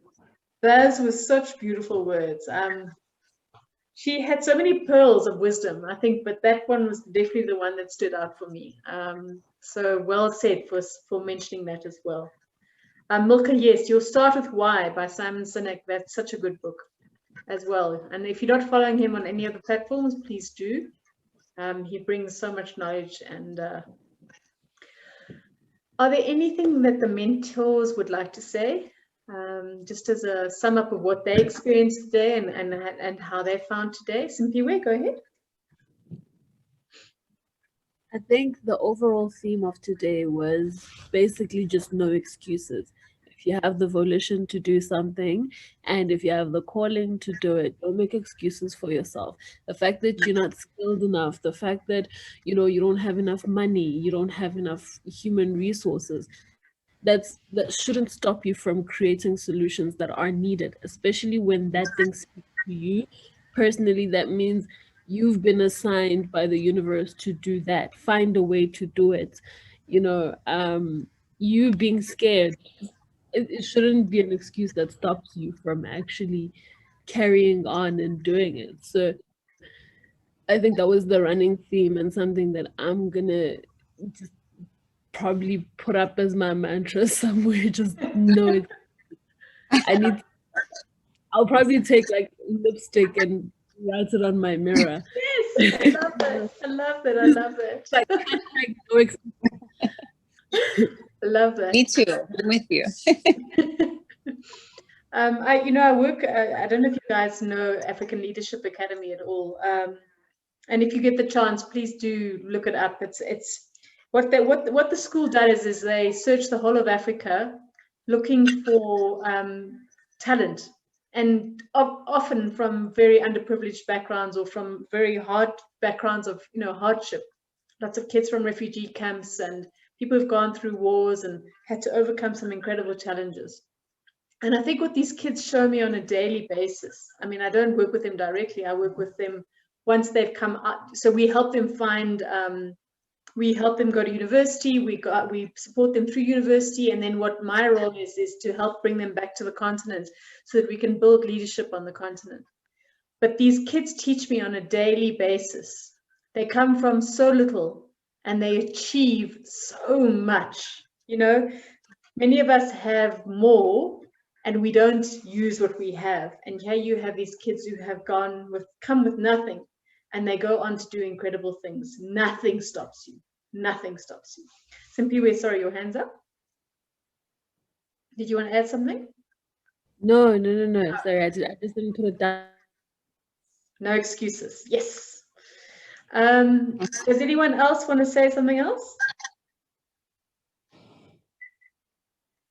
To finish off, Ngwele, do you want to close off with anything? I just want to comment on how much I grow with every session. Like I'm always learning something in this group. As much as we're seen as mentors, I think we learn a lot as well from not only the other mentors, but also from the mentees on the call. And I just want to just appreciate that. And thank you very much to everyone actually for your contribution. It really does add value. For me, one thing that I keep going back to is that session on building trust, is committing to yourself. And that's where it starts when it comes to building trust. Are you committed, and do you stick through what you're committed to? So that keeps playing every time. And this conversation as well has been amazing. So it's just an appreciation more than anything. Thank you. Sure. So true. Thank you for such beautiful words. I think, we start with a big group, but ultimately the people who end up being here are the people who are meant to be here. I always feel that, because the conversations that happen amongst the group that stays, or the group that are committed, are the right conversations and are the rich conversations, because the people who want to be here want to gain from them. So that's why we are so fortunate that we've got now such a power group of women here right now, and it really has been an incredible session, and I thank you all of you. Milka, did you want to say anything to close?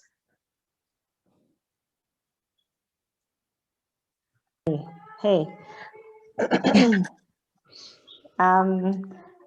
So yeah, as Nkubile said, you always learn something, and I think the one thing that I have struggled with is not allowing people to bully me, or to, what's the word that she used, patronize me, and to always stand up for myself. So in as much as I'm a mentor, I think that's what's really my next target, to always be able to say no. This is what is my right. This is what I deserve, and yeah, it doesn't matter what you think. Yeah. Yes, and then the other thing I wanted to say, I think there's a time someone said that you are worried about what people will think about you if you fail. And I've always thought that it's very important to understand what other people think is important, because many times it comes from wanting to create a good impression with other people. And from my experience, I think that comes from our own pride. And if you're able to say that the idea is bigger than me, it doesn't matter what they say or how they see me, I have an idea, and it's going to, and it's a big one, and I have to fulfill it. So I think many times we get lost in that, oh, what will they think about me? It's not important. What's important is the idea. Remember, it's not about you. It's not about you. It's about the idea and the reason why you're here and the why. I think when I read Simon Sinek, it really dropped. The penny really dropped. The why is what keeps you going. It's not the how, nor is it the what. It's the why. So if you want to create financial deepening, or what I can't pronounce her name said, it doesn't have to be through mobile banking. It could be through any other method, provided it's fulfilling the purpose. So the what, the how shouldn't derail your why. Mm-hmm. Milka, I'm going to, those are the words we're going to end this evening off with. Thank you. You have all been phenomenal tonight. I am so grateful to you for your beautiful wisdom, for your vulnerability, for your sharing. We have a powerhouse circle. For homework for next week, we are graduating some girls who attended more than 4 sessions and more. Excited. We are we're going to be celebrating that. We have Simpiwe, who's going to be our facilitator next week. We're going to have a fantastic speaker. And we also have some things to possibly share with you for having been on this journey. And I just want to say there's no video prep, so you don't have to watch that. All you need to do is please think about a time when you've had to make an ethical choice, a difficult ethical choice. And we've all had it. It's happened to you at some stage in your life. Someone has asked you to do something, or you've had to think about whether you're going to do something because it could be wrong, or it could be not wrong. So think about difficult ethical decisions that you've had to face. And I promise you next week is going to be a power session. We end G4G with a bang. And so thank you. Have a beautiful evening further, and thank you for contributing. Bye-bye, everyone.